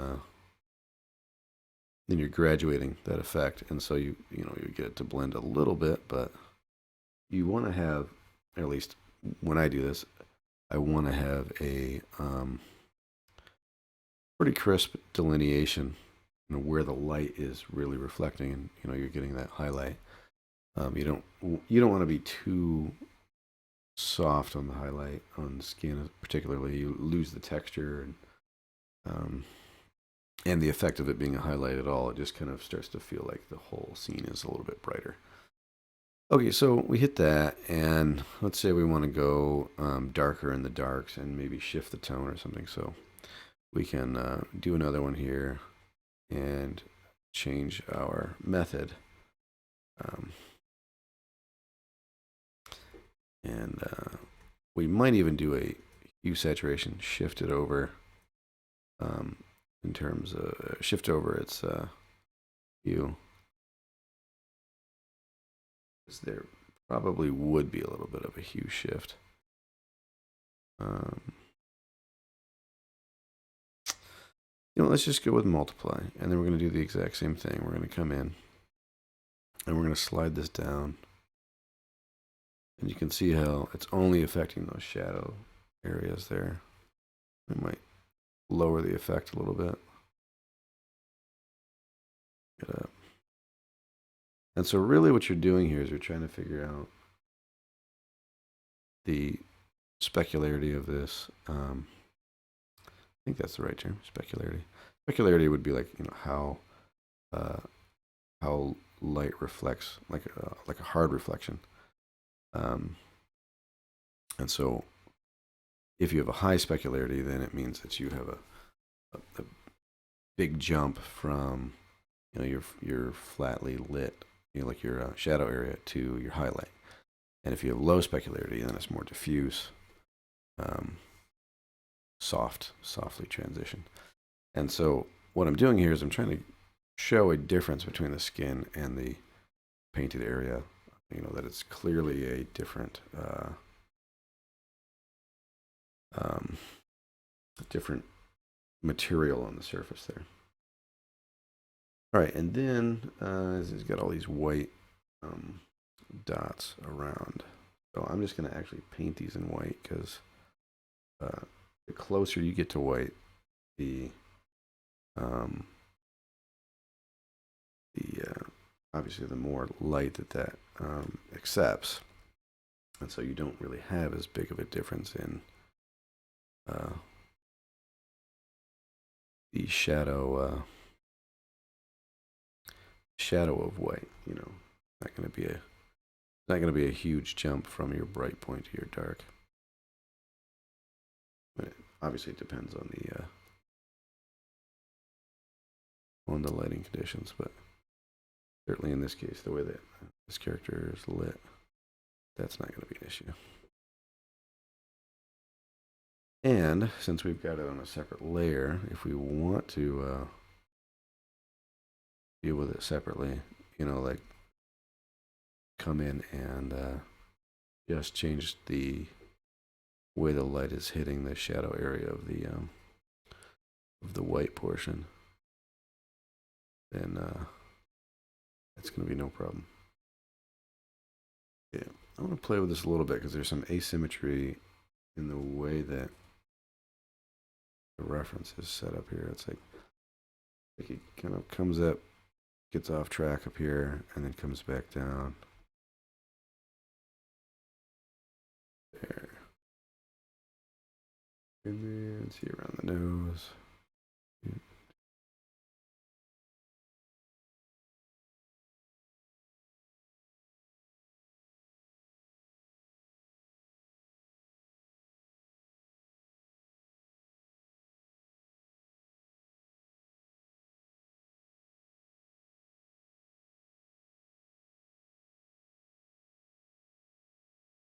And I think those eyes need to be brightened up a bit. But so we'll lock this layer here, and I'll grab some blue again with if there's skylight around, I'm gonna pick up in the shadow areas because you're still gonna be getting some of that skylight hitting it.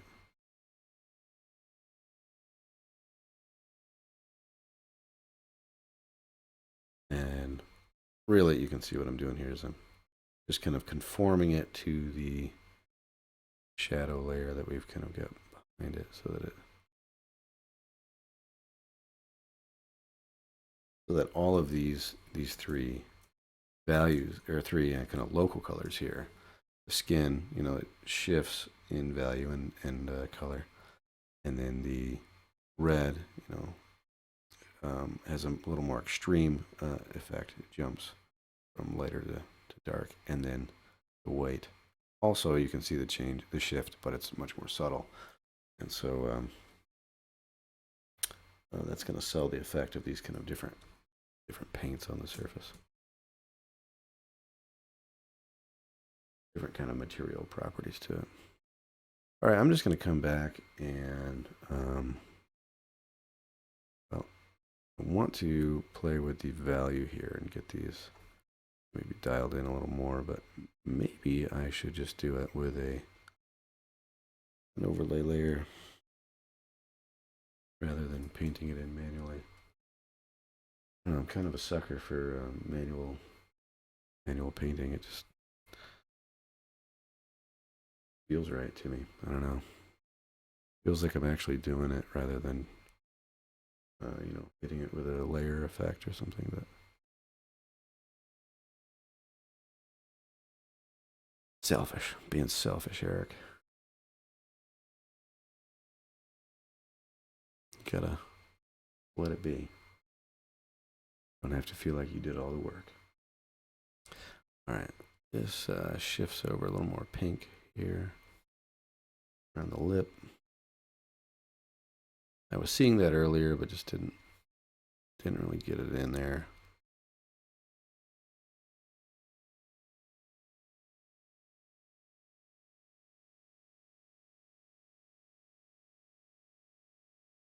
Here.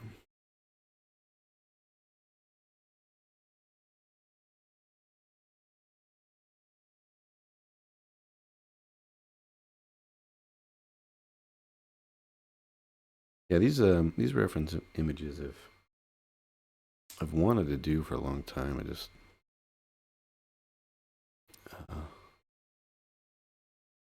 never got around to it. Just find these themes really interesting.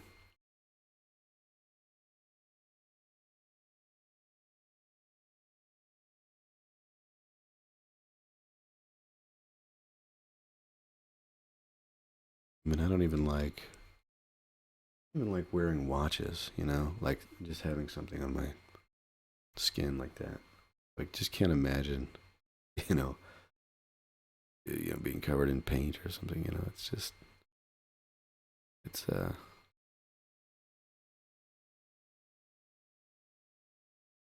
really interesting.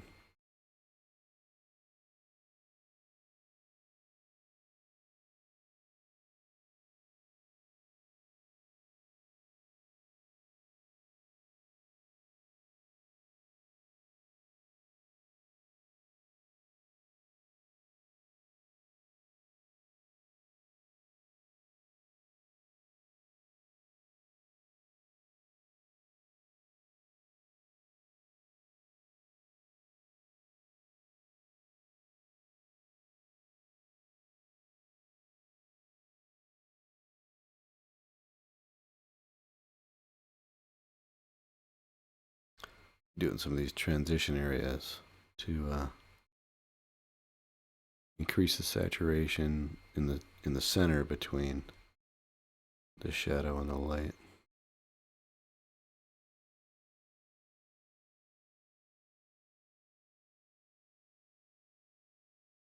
Can increase the contrast here.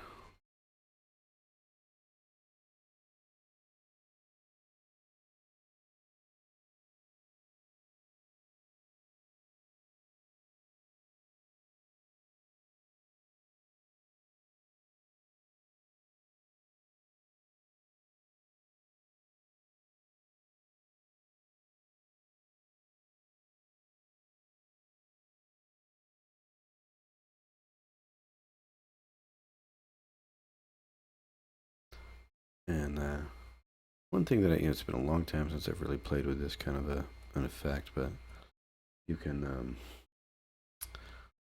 you can jitter your value or your hue rather, and you can get a lot of life out of complementary colors that are just kind of snuck in there. And so we can play with that in just a minute here. And there are some hacks, quick ways of doing that as well.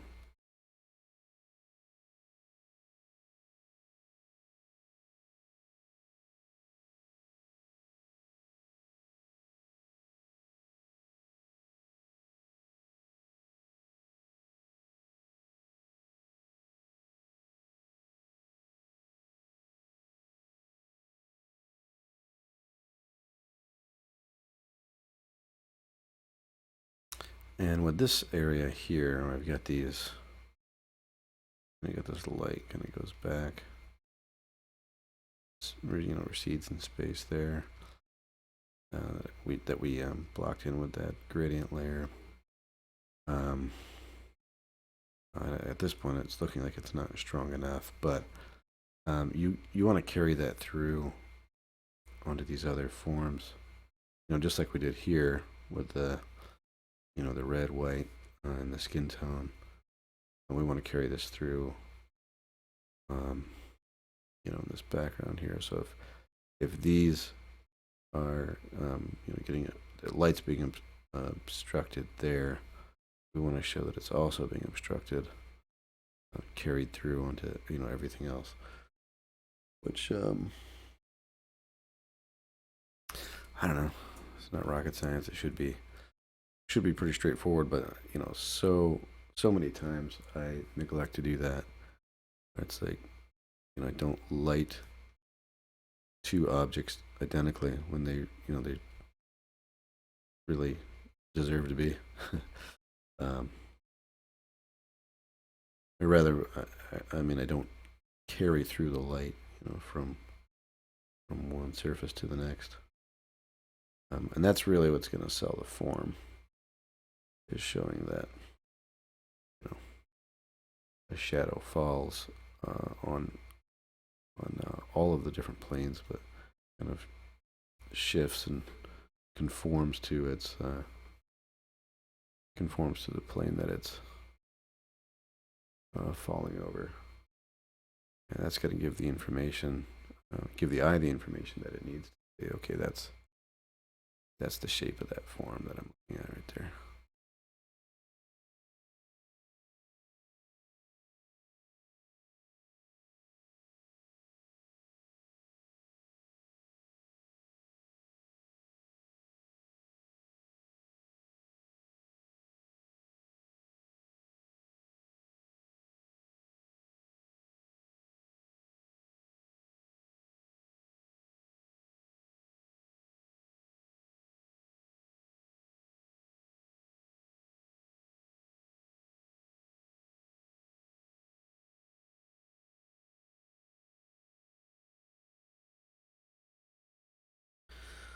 Okay, and we'll do the red headdress area here.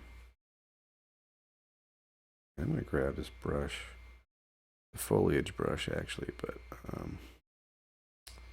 worked pretty well for this kind kind of thing. And these seem to twist just a little bit more towards orange than the actual paint on base.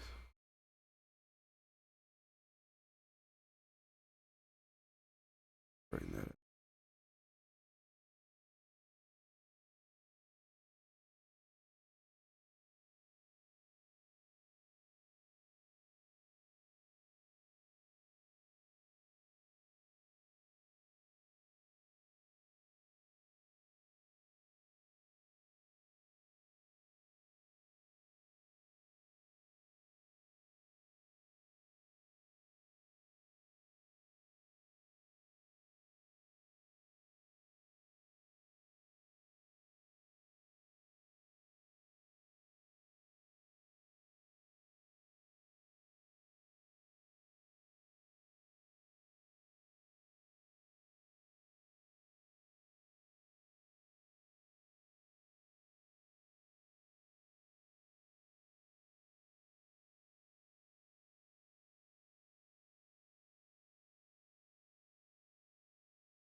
All right, that one took a lot longer than the other ones, or than I expected it to.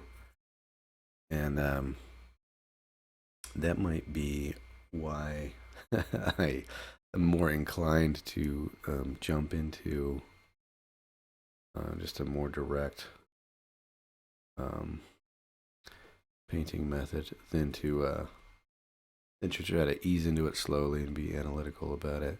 I mean, the truth is, as I'm looking at my layer stack, like probably wouldn't really come back and mess with that too much anyway. Sometimes you can get a little more mileage out of coming back and dealing with things, layer by layer. But I don't know. I don't think it's that important. It depends on the project. If you really need to show, have some versatility with something, be able to make changes on the fly, or respond to feedback, and you know that you're gonna be doing that, then yeah, of course. But otherwise, it's just faster. And if you know what you're doing, just jump into it, paint it directly. Okay, now I'm going to do a just like a soft overlay on all this stuff, and I think that will about do it. It's for tonight. It's been 2 hours, which frankly is probably too much for just a few color sketches here. But I'm just going to get a little bit of light transitions going on in here. Knock back these brights.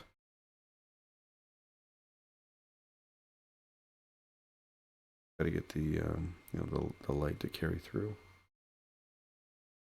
Some of this bright needs to come up. I think.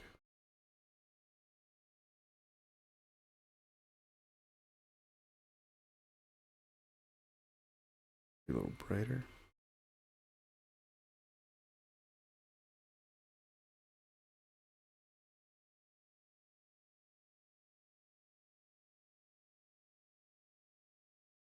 I really haven't done anything with the torso here to make that anatomically correct. But there are some simple relationships that you can look for. If I were to do this properly, I would have to come back and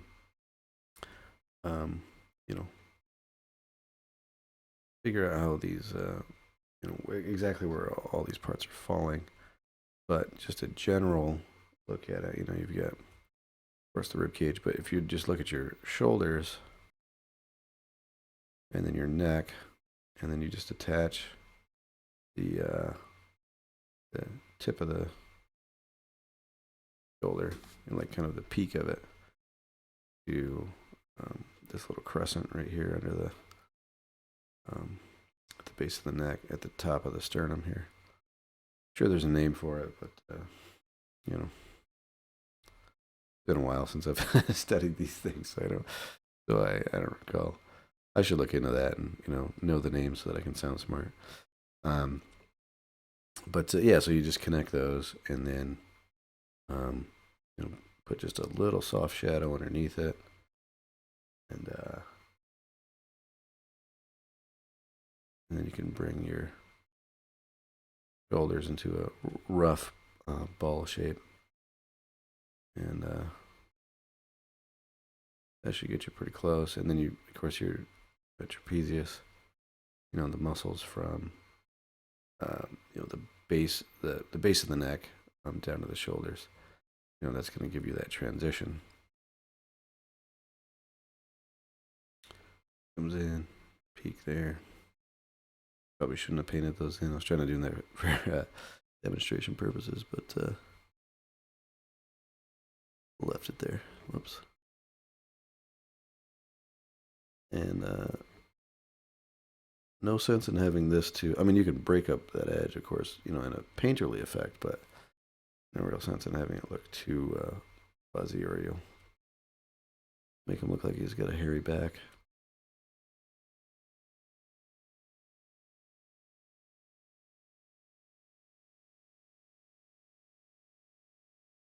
Okay. And again, we're just doing some of these softening things up a little bit here.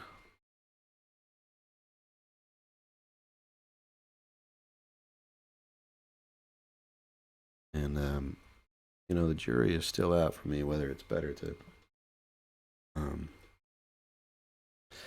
start soft and then sharpen things up, or to go sharp and then soften things up.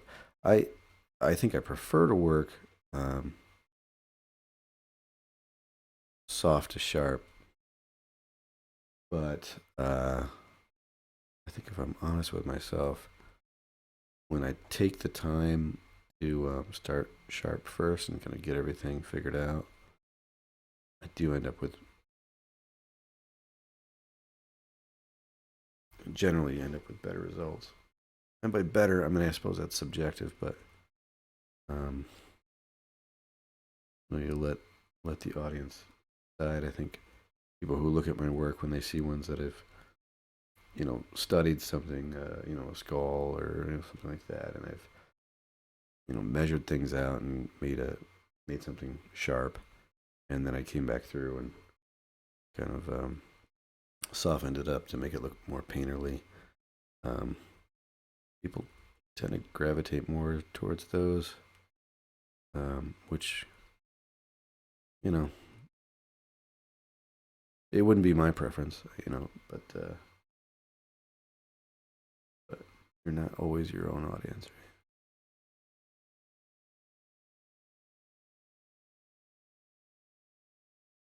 So yeah, that being said, I'm not quite sure which I prefer, whether it is to work, or rather, what makes the best result. I definitely prefer working soft to sharp, but I don't know that it ends up with the best work.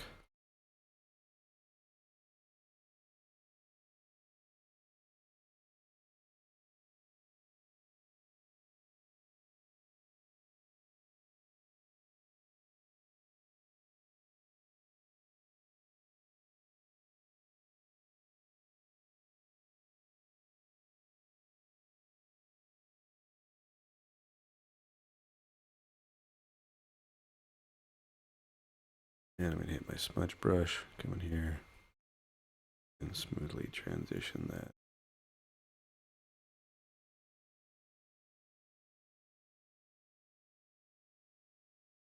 Okay.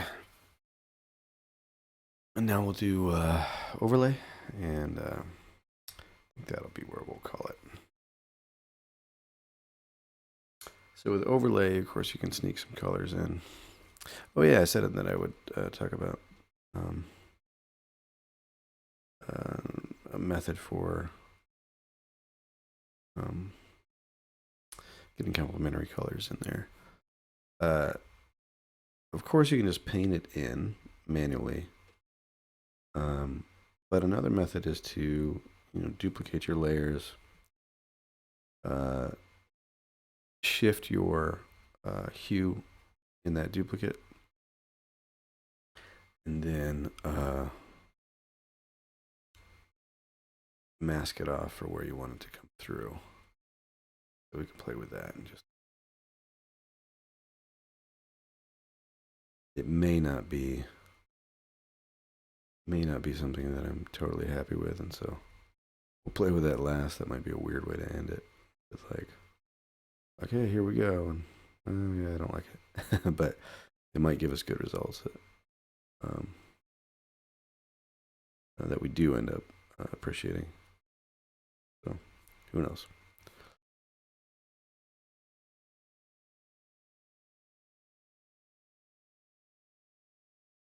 Let's see, that's not getting too much color in there.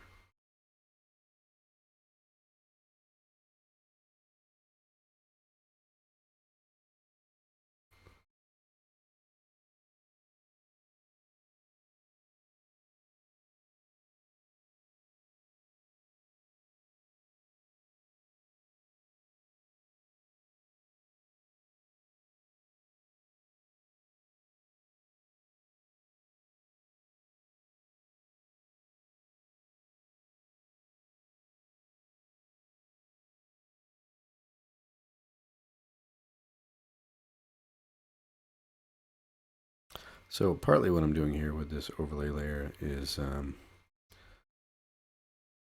going back and forth with complementary colors. So I'm trying to push my tones opposite directions, and that is to make the image more visually interesting with these kind of different,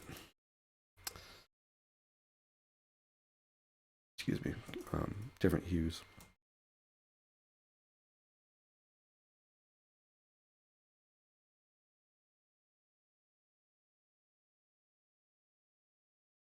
And of course, it is also affecting my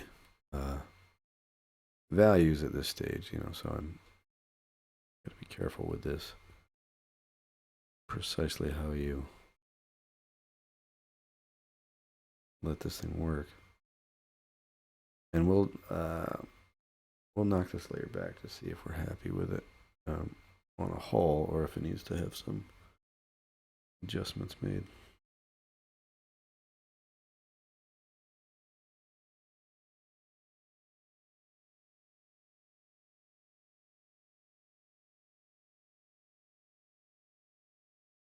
I think I'm darkening this up too much.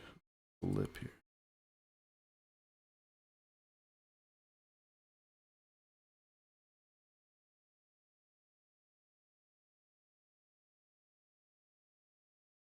Now, sometimes you do these and then you come back to your just your normal paint layer, and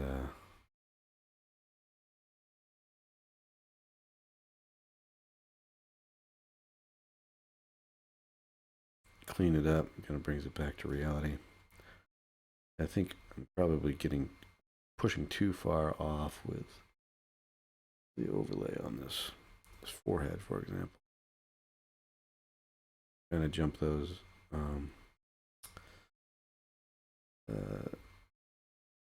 hues in the skin tones back and forth so that it makes it more visually interesting, but I think we're actually kind of flattening it, doing it this way.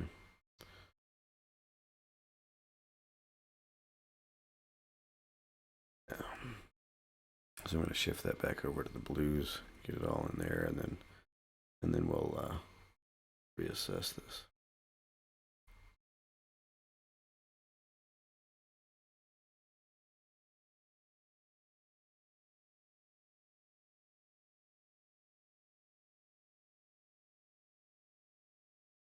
Okay, so dial this back. See where we like it. It makes quite a bit of an effect. I really don't want to have that like shaded, like too many soft transitions all over the place that go from way too bright to way too dark, Not how I want it to end up.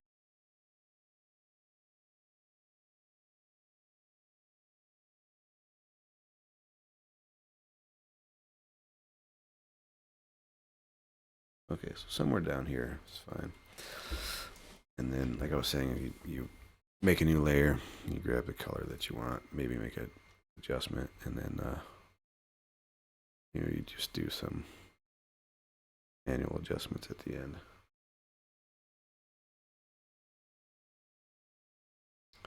Now, we'll try that effect that I was talking about earlier with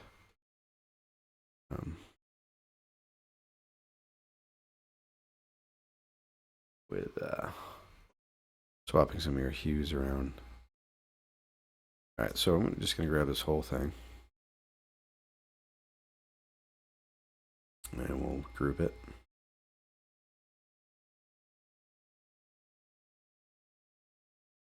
I'll duplicate that group.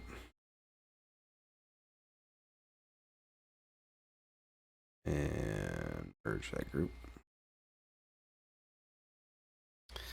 Now you can go to adjustments, hue, saturation. I would typically bump up the saturation and then shift it. And what I think I'm going to be looking for are like teals. And, well, that might work here. These purples and blues, or I was thinking teals and greens. And we're not married to it, so we can shift it as we go. So let's just go there for now. Now I'm gonna put a mask on this. We're gonna invert the mask so it's gone, right? And now we'll go to I've got these brushes here, splatter brushes. There we go. And then we got this brush, the juice. And so this is just gonna give us little speckles here and there.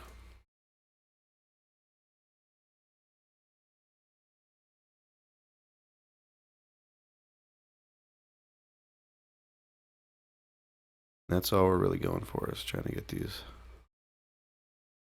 little areas of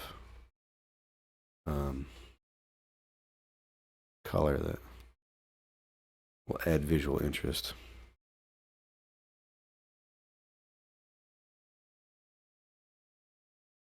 Typically, I put these in the bright areas.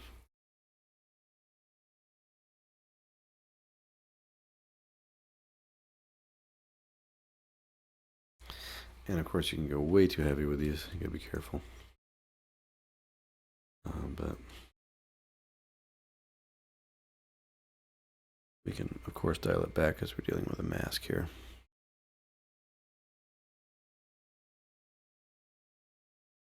And there's a couple other ways that you can deal with these that make them interesting.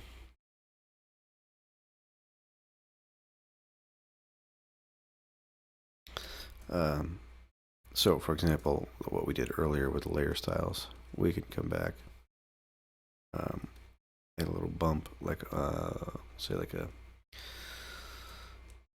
inner shadow and outer shadow, but inverted, so that you end up giving it this look of like, there's paint underneath that's was this different color, and so it actually really makes it feel much more painterly, like these layers over layers.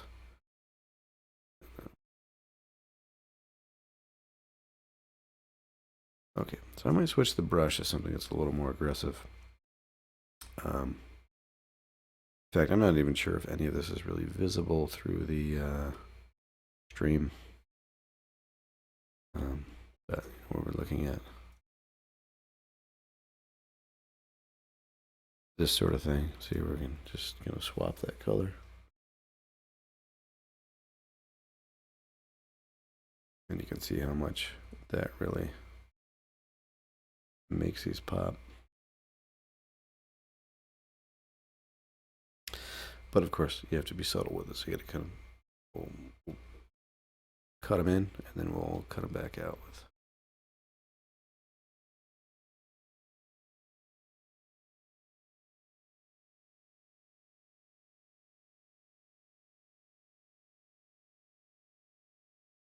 Now, often a technique that I'll do is I'll use this, in my own. If I'm not painting something from reference, but I'm,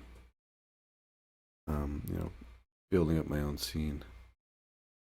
I'll set up the light in the scene so that this is kind of built in, like I was talking about earlier, where your your colors are giving information about the faces. Which way um, the faces of your form are um, oriented towards. And if you set up the light that that there's going to be a source off to the side that's going to make it really easy to show that certain faces are pointed that way, then you're setting yourself up to have these really nice cues for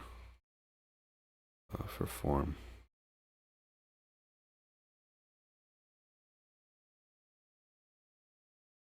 Now, you will draw the eye with these, so you place them in areas that you want to draw the eye, and you cut them back in areas where you don't. I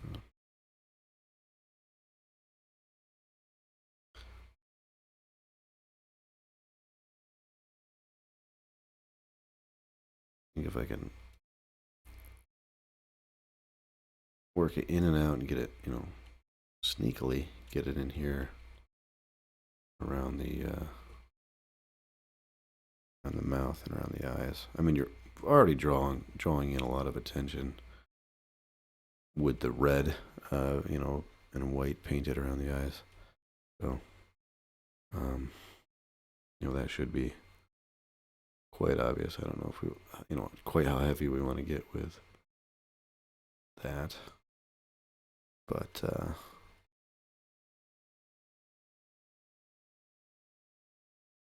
here you have this opportunity to go a little further with what your color can do for you compositionally.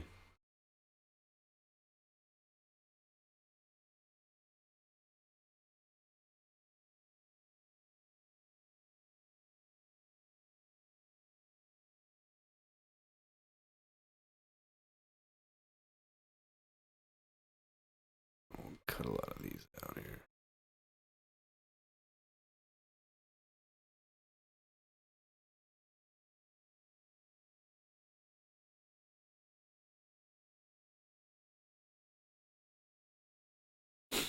And some of this, I think, could be compressed. Brought down to single, simpler colors. And or simpler, blocks, shapes in the scene. And also, I think our white in the scene, we could stand to pick up more of the color from the ambient light, like blue.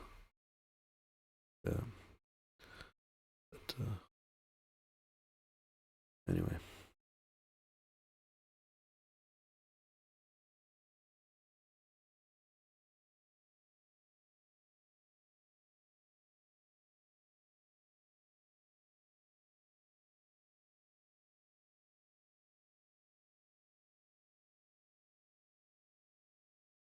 And what I'm just testing here is just see if I can get these into different zones, value zones, so that they read clearly as different graphic shapes.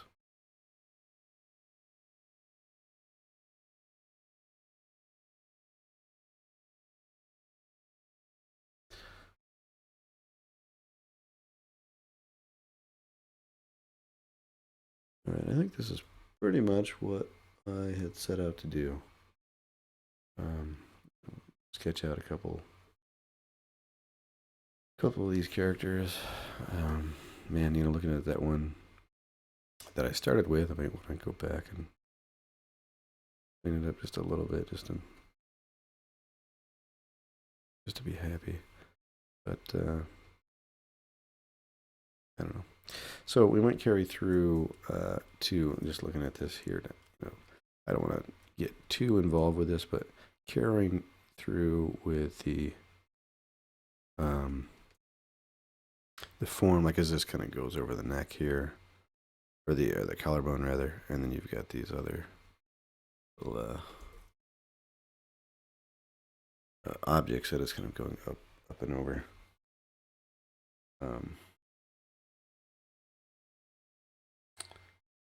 You want to carry that light through.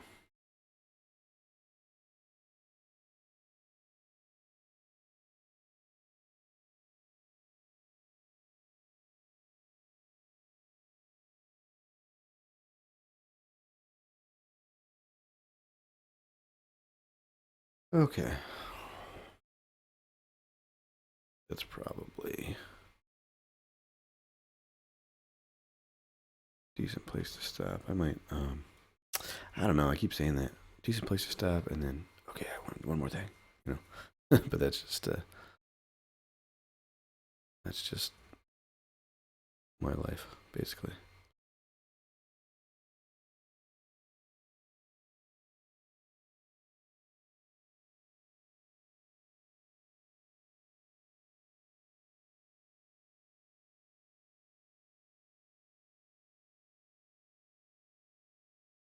Give it a little more value in there.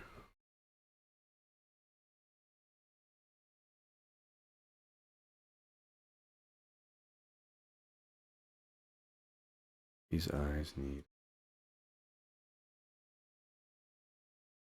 color in them.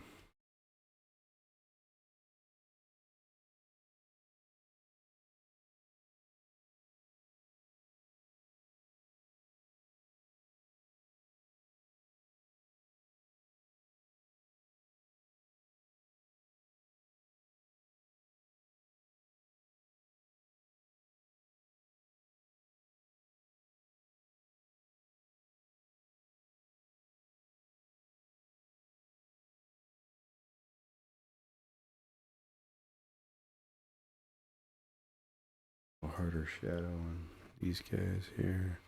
I mean, this whole necklace thing that I locked into the whole technique with the layer styles. I might actually just go ahead and paint all over this.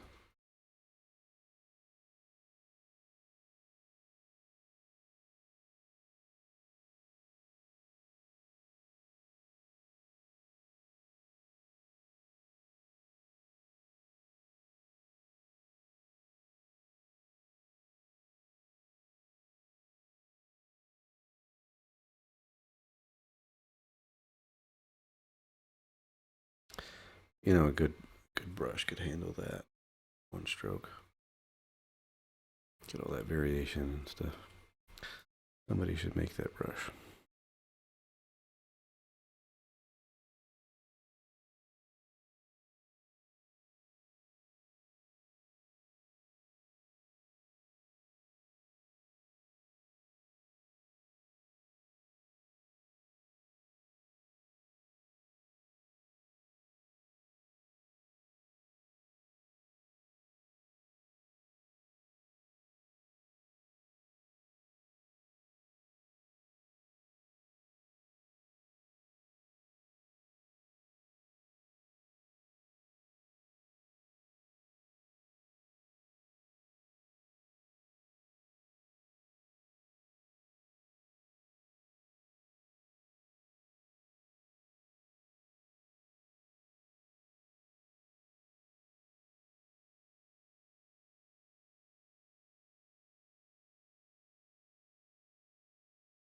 It is amazing, when you get to the stage. Well, I don't know. There's a bunch of stages in the painting, but amazing to me how often you just get back to the point of like simplify, simplify, simplify.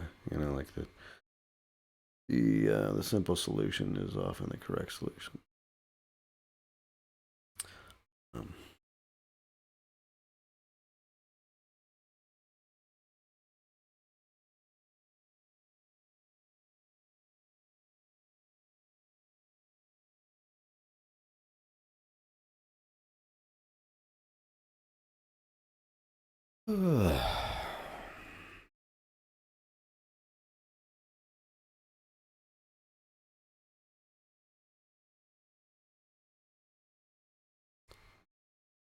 Deciding whether I want to lose that edge or define it.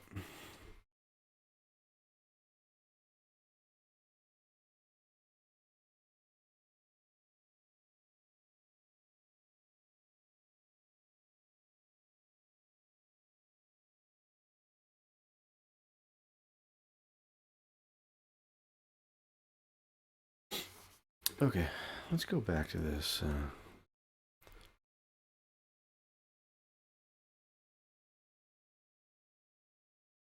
I'm spacing out on my Hindu characters. Like, I don't think this is Krishna. Is that? That's the more playful avatar of Rama. I think. I don't know if this is,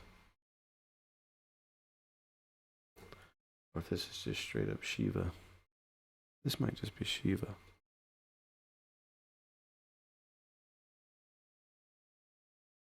Somebody tell me in the comments.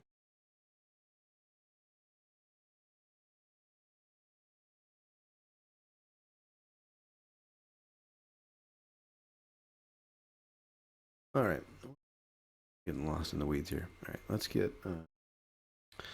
some color in around these eyes. You need that, and in the actual eye itself.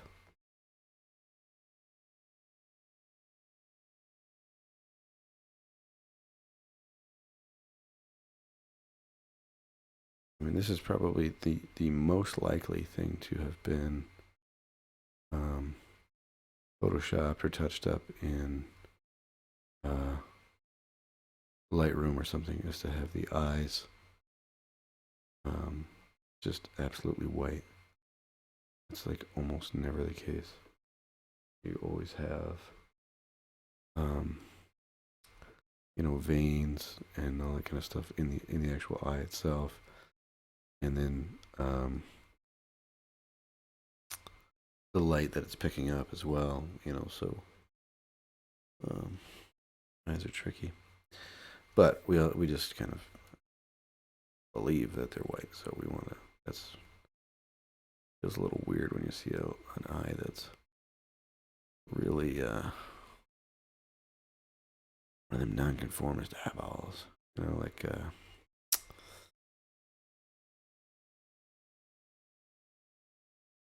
really picking a lot of light up from the scene. It doesn't look correct at all. In fact, I don't want to do it because then it almost looks cartoon, but like really in the reference here.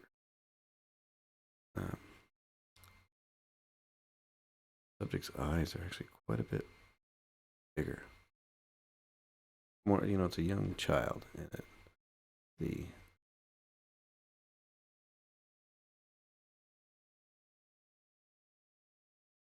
smaller the eyes get proportionally, it just keeps making it more and more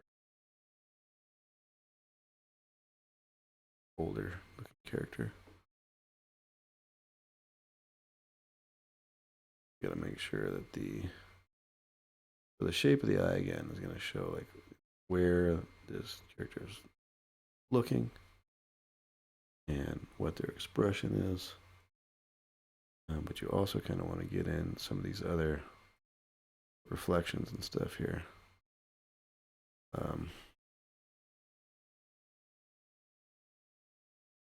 And so sometimes you get a lower, like that catch light right there in the eye. Sometimes you gotta just move it for the eye to feel like it's pointed the way that we want it to be.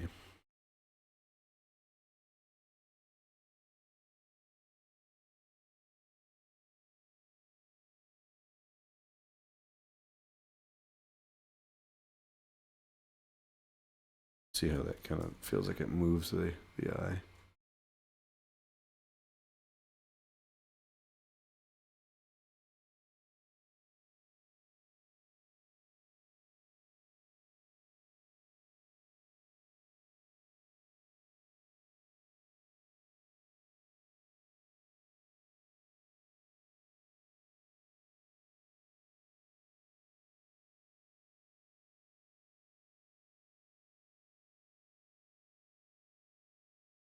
Cleaner.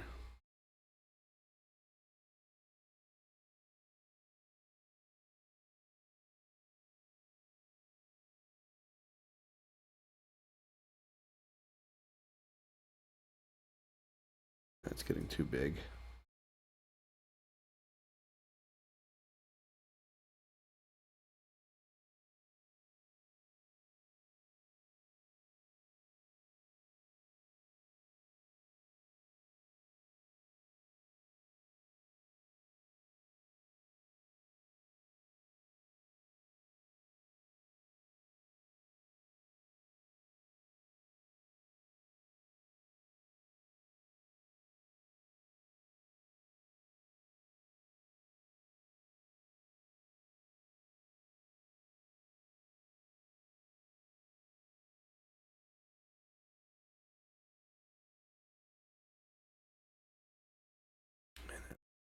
Is in the reference really red.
Yeah, sometimes you hunting for a color that you can just color pick off there and go with, but it's not always there. You know, because you just gotta make a minor adjustment, get it dialed in. In fact, I'm gonna introduce a little bit more of these teals in here to have them available to play with.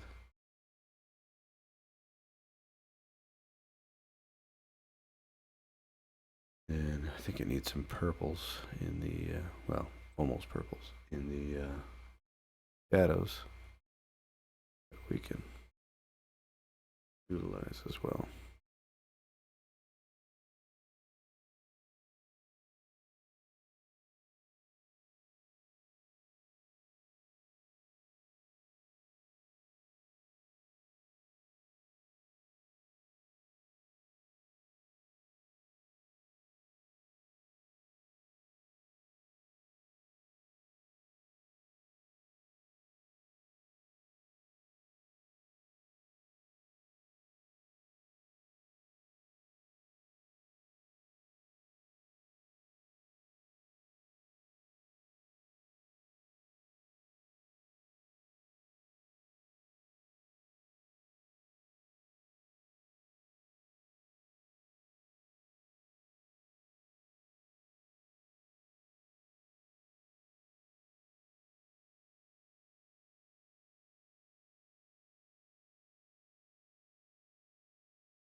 So you know what I said earlier about nose doing things that it's not. It always does. Always ends up catching light in these weird ways that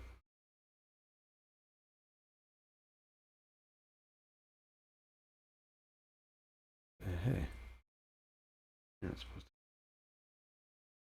but it does. Pay attention.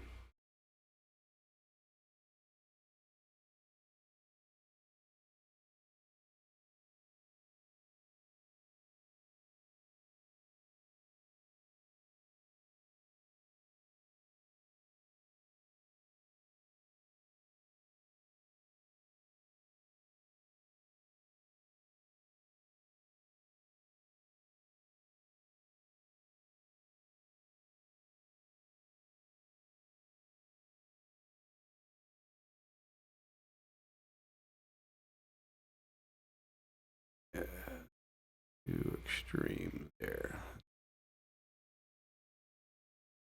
Tighten up.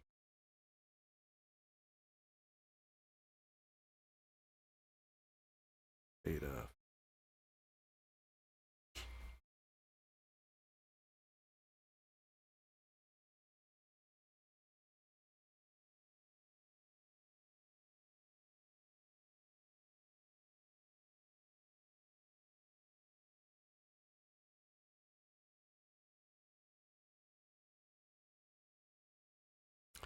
Shape of this eye.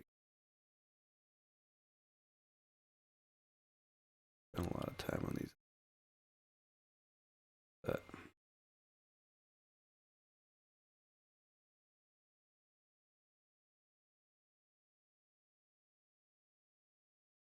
they should be.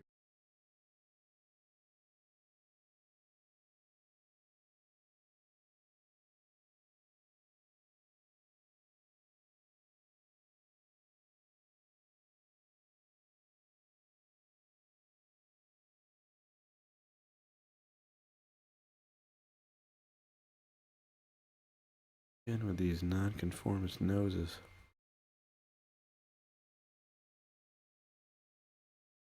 Just catch light however they want. Play by the rules.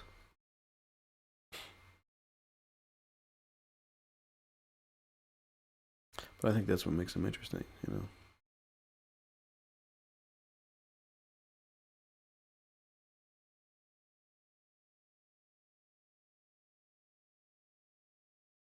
Yeah, I alluded to that earlier, but like I don't really know when that kicked in for me. The realization that you can approach things analytically, and that'll get you so far. But when you step back and just observe and draw what you see, um, just always surprises me. There's always something there that's like, oh, that's not how I would set that up if I were trying to, create this thing algorithmically, or analytically.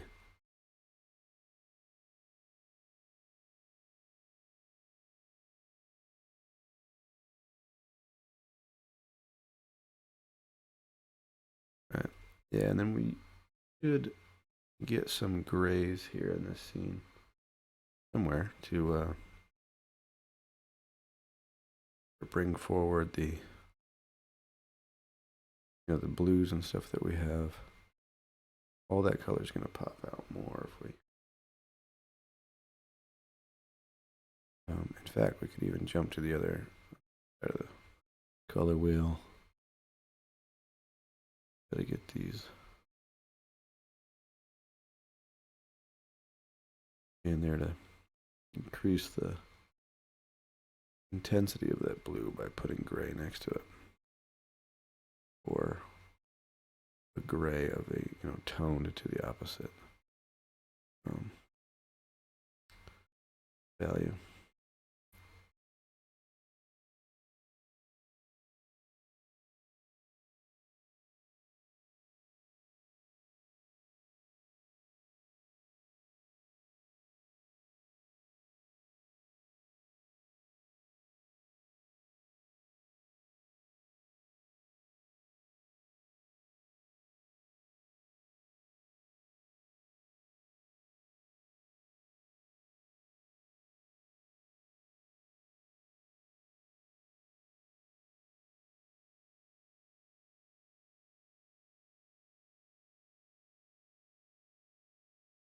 Man, those eyes keep messing me up. Like, I don't want the irises too large, but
draw back that expression a little.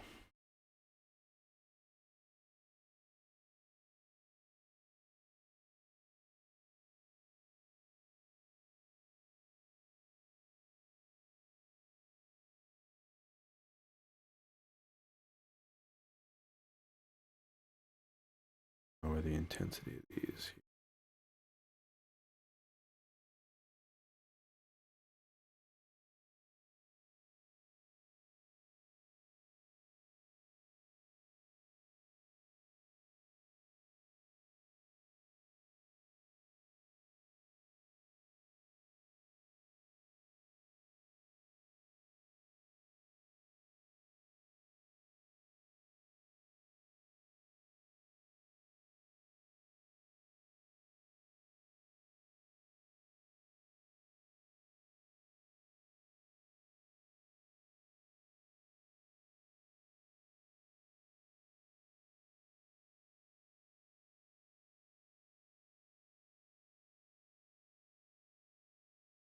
Object at the beginning about the thing being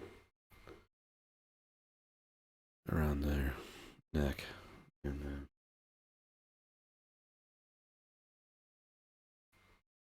passing right under the chin there.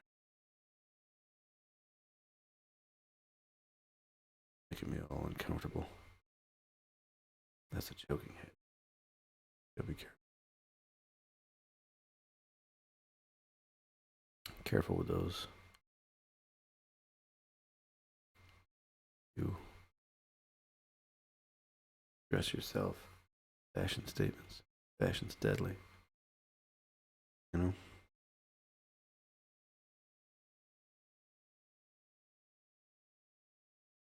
I use the term fashion lightly, facetiously.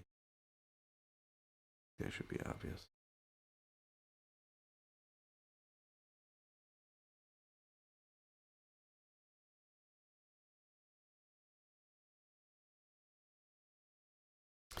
Yeah, let's jump to another brush that's a little more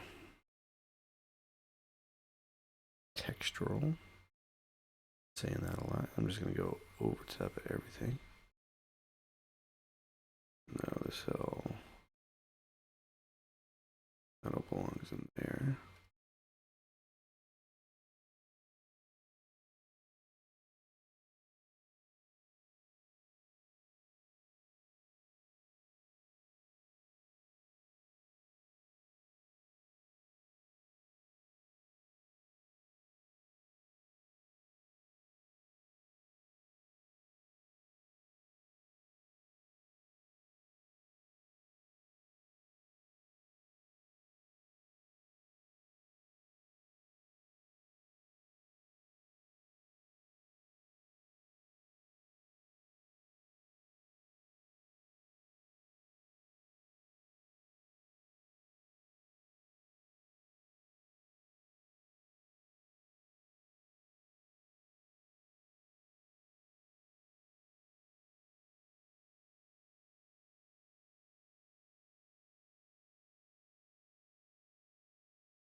intensity on that a little bit.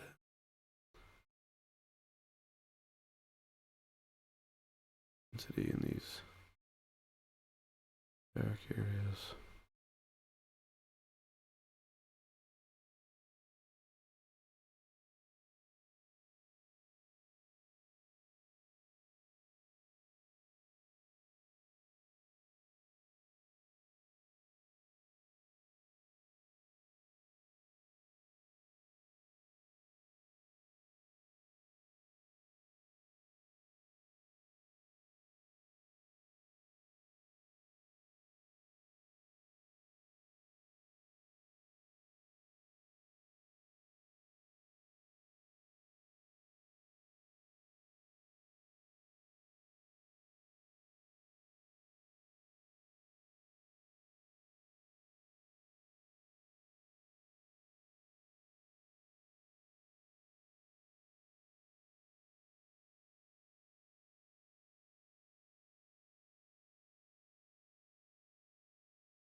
Here.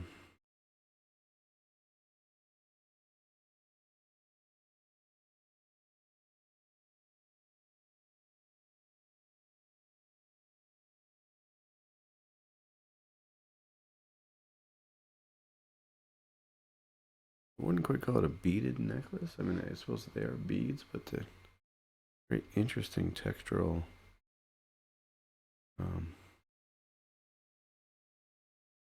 spheres. Pretty neat. Those are.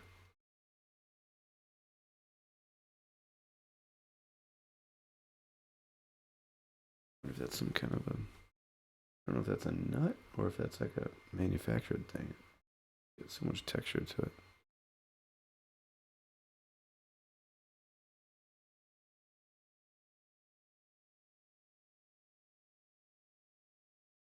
Again, I can't really pull up the reference for you because my reference application isn't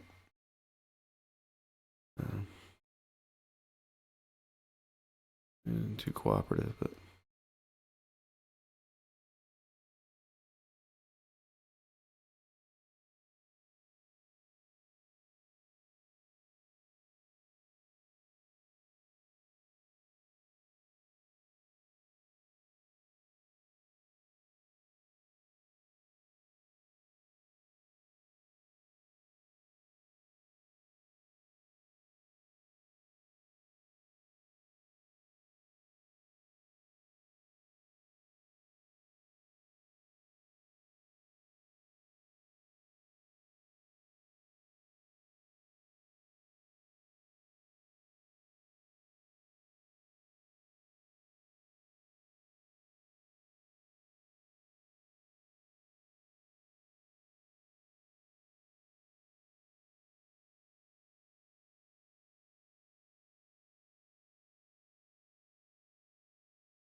let's see.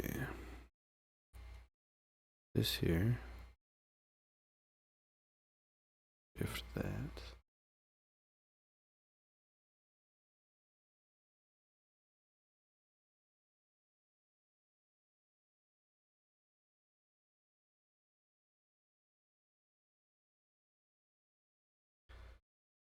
Color.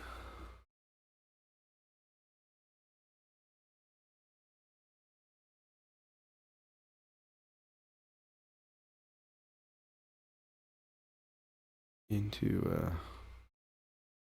some of these elements here.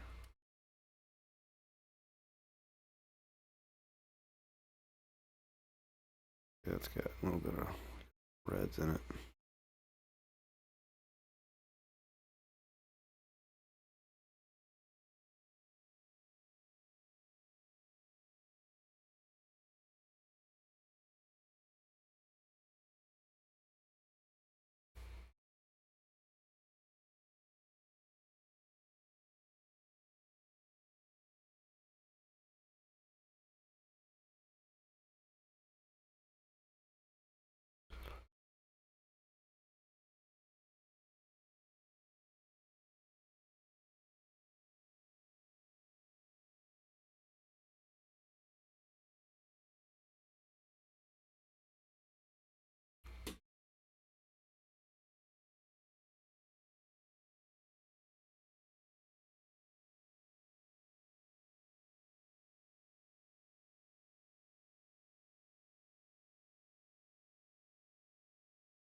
I'll work on this silhouette here. Make this more descriptive of what's going on with the form.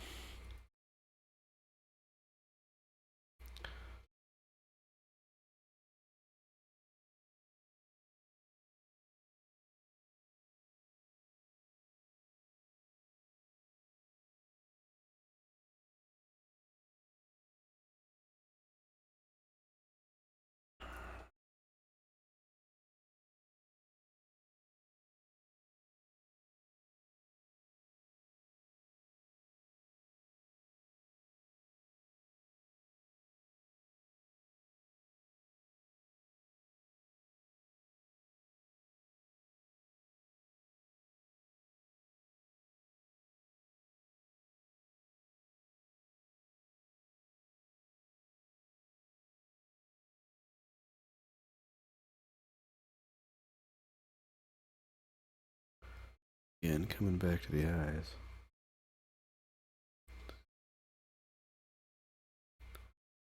Not quite where I want them to be.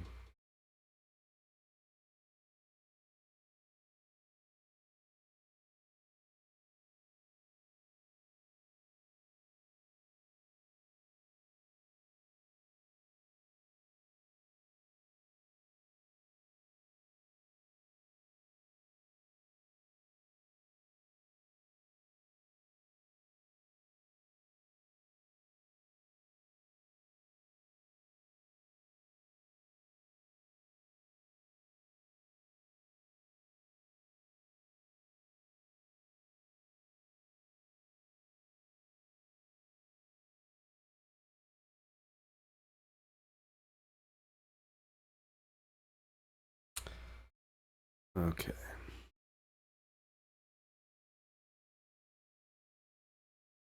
Just do a few more things here and then it really is time to call it.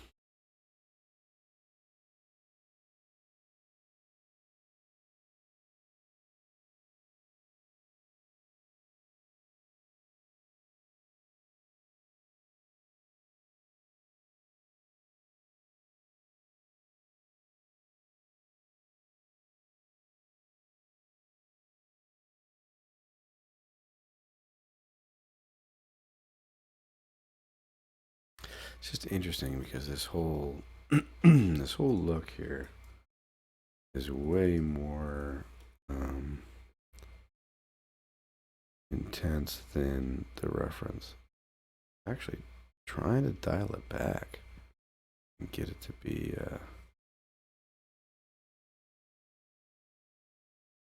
get it to be this really kind of subtle look that this,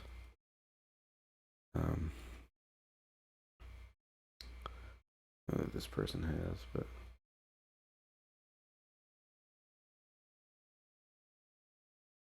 there's a difference between, a look that's so subtle that it looks like they don't care,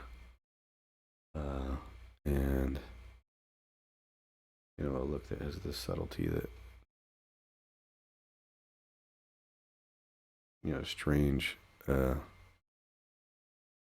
intenseness, associated with it, and that's kind of what I'm going for. But this is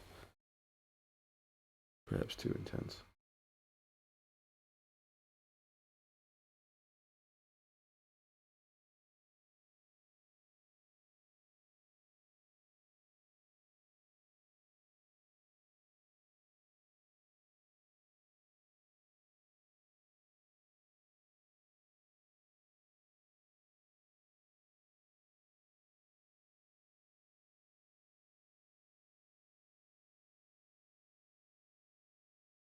I guess while I'm at this, I've been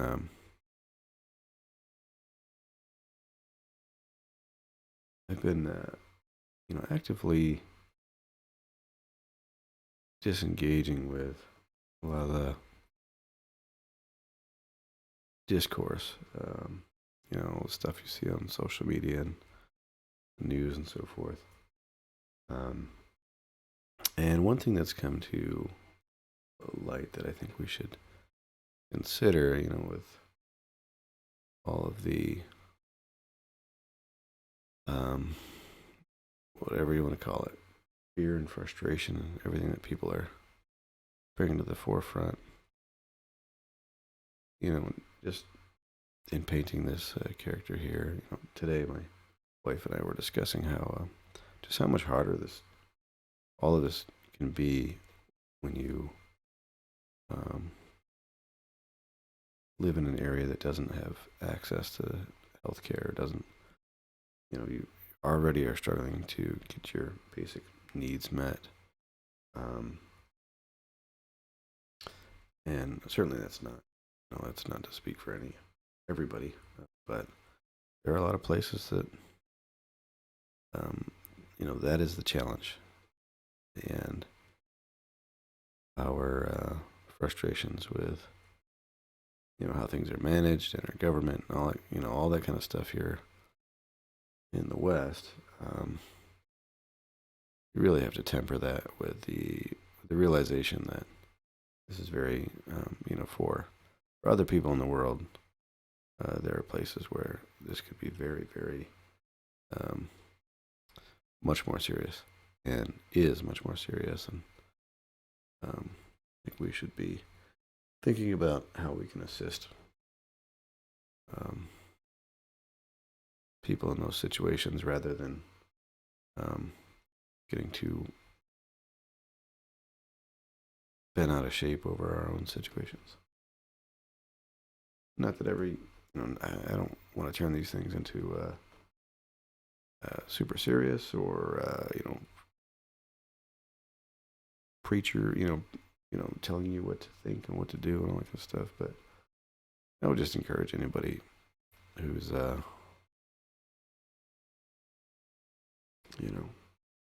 frustrated in these times. Like, there's still things you can do. You can still help out, and there's people who have it worse that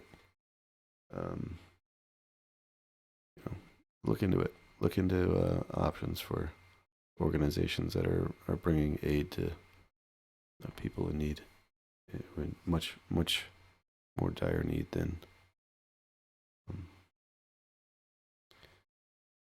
any of us who can afford to sit on the computer. I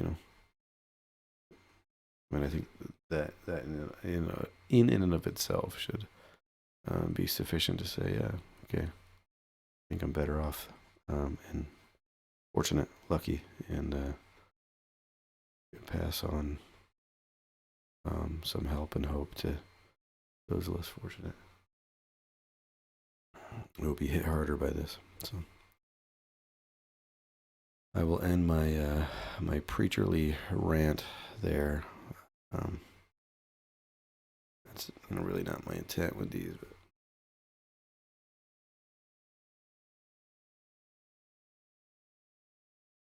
keep it positive. Make a positive change and make an effective change, not just a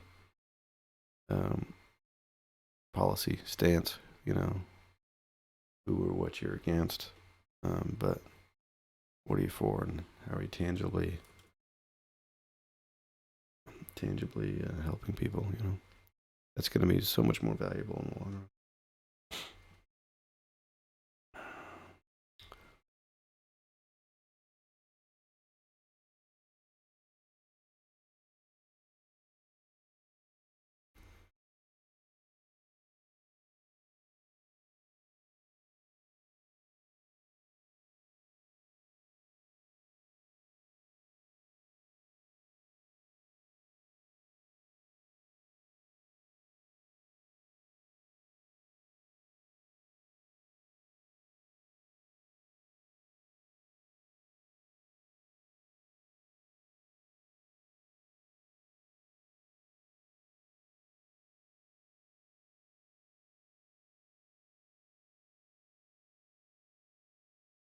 All right, I think I'm going to do an overall on this one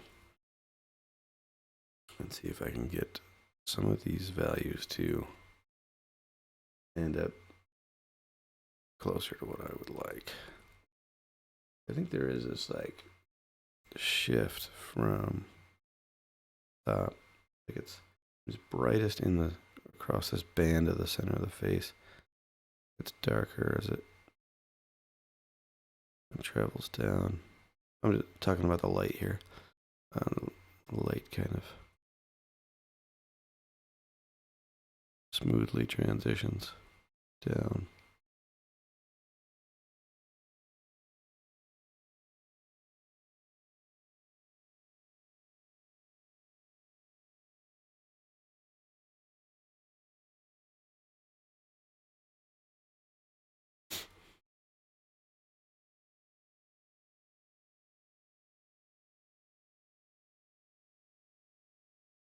And again, to what I was talking about earlier, this is kind of that phase where I'm just kind of brazenly painting over everything. You have to be okay with destroying some work that you've done before in order to figure out how to arrive at the place you want to be.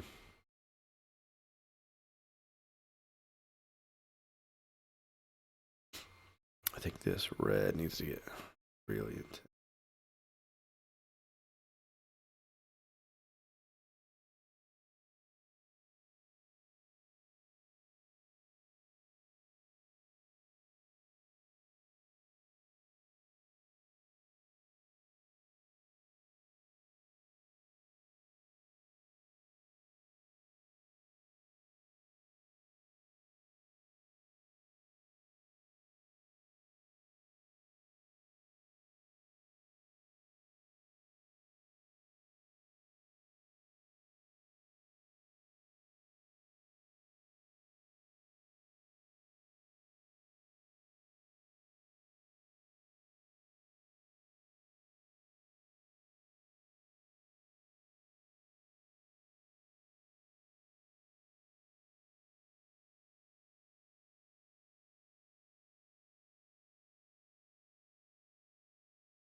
All right, let's see what we've got.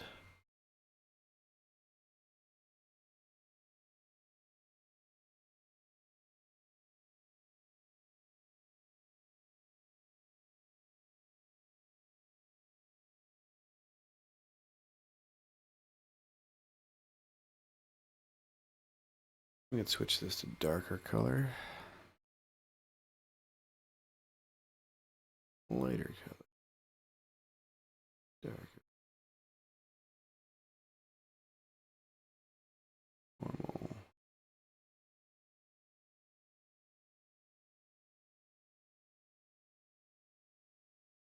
I like some of the roughness of what's going on underneath, but I like how the color changes here. It's brightened up.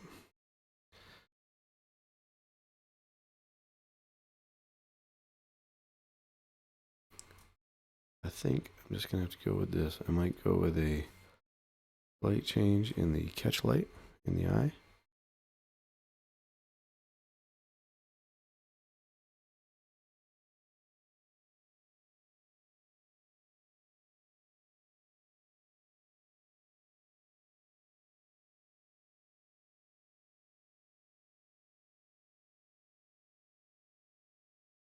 And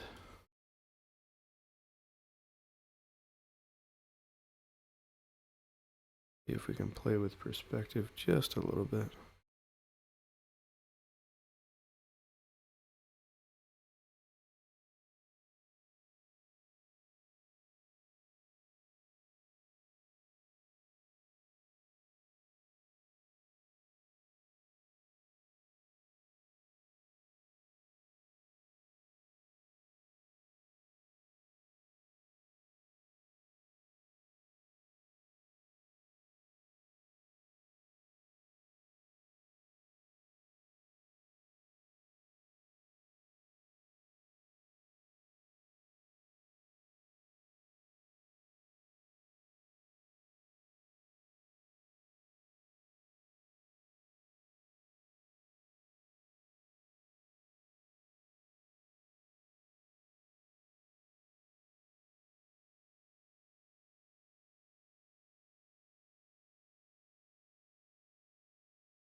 There we go with that, like using the opacity to be kind of non-committal. See? I was even non-committal in my accusation of myself by being only kind of non-committal. What do they call that? Qualifying speech? Is that what that's called? When you say something and you kind of leave it a little loose. Maybe I mean that, maybe I don't. It's possible. Okay, here we go. So I'm gonna do the liquefy thing. And that is to warp my whole painting here.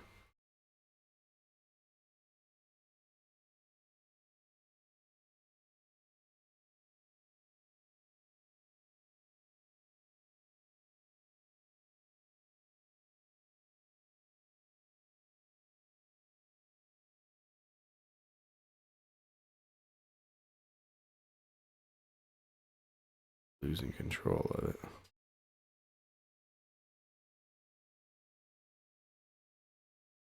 Liquefy can get dangerous fast. You gotta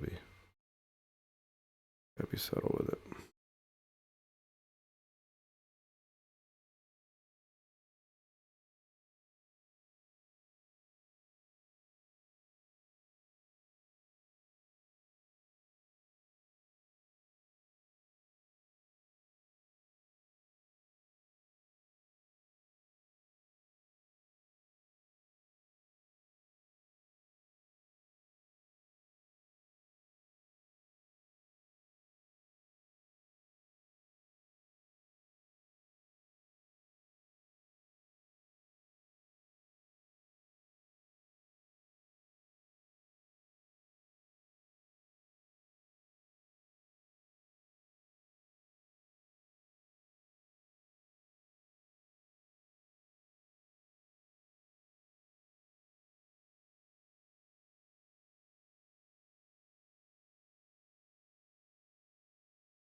Yeah, I should be clear that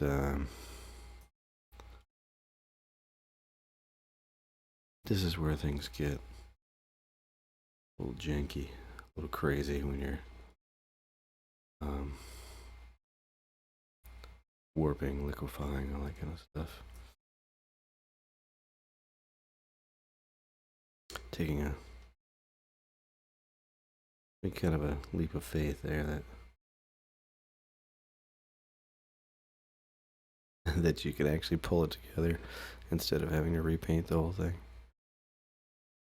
You know, at a different. Excuse me. Excuse me. To do it at a different pose, head tilt, all that kind of thing. You can't always fix that with liquefy and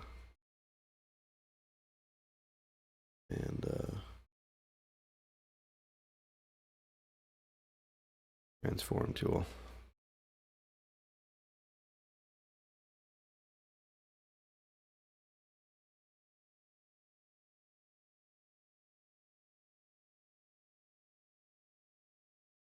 All right, so I guess we get an option there.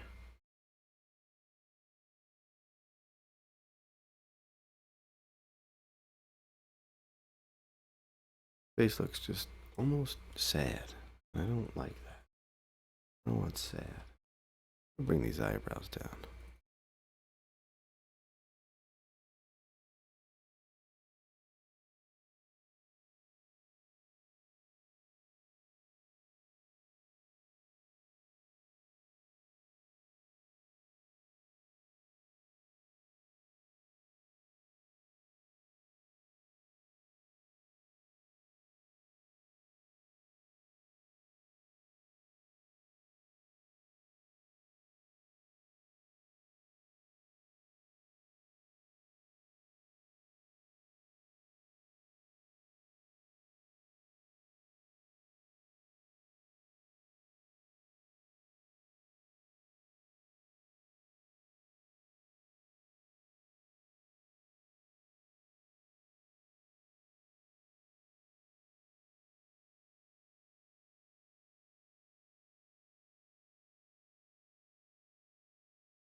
It's a little better to the intensity of that look.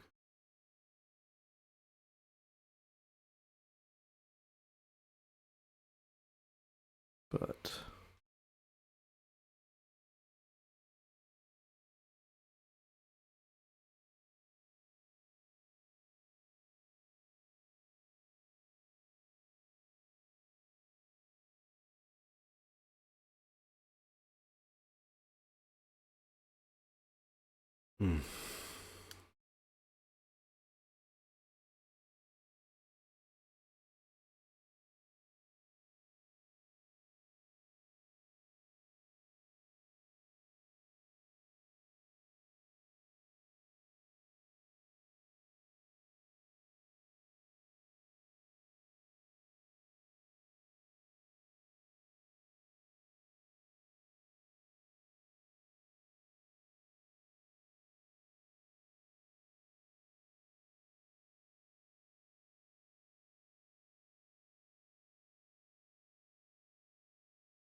okay. I think that is probably a good place to stop. It's gone long enough. All right, so yeah, I'd say pretty happy with the sketches. I think they, I think I'm most happy with this one that was relatively quick, and loose, and then obviously got in a little bit tighter with this one and tightened up by the time I got to the end of this one. And yeah, I think I definitely prefer being able to hit these in a quick, loose way. But overall, I'm happy. I'm glad I get to explore this topic a little. All right. Uh, Thanks for watching. Thanks to everybody who stuck with it. I know these get pretty long. But all right. Hope you enjoyed. Have a good night.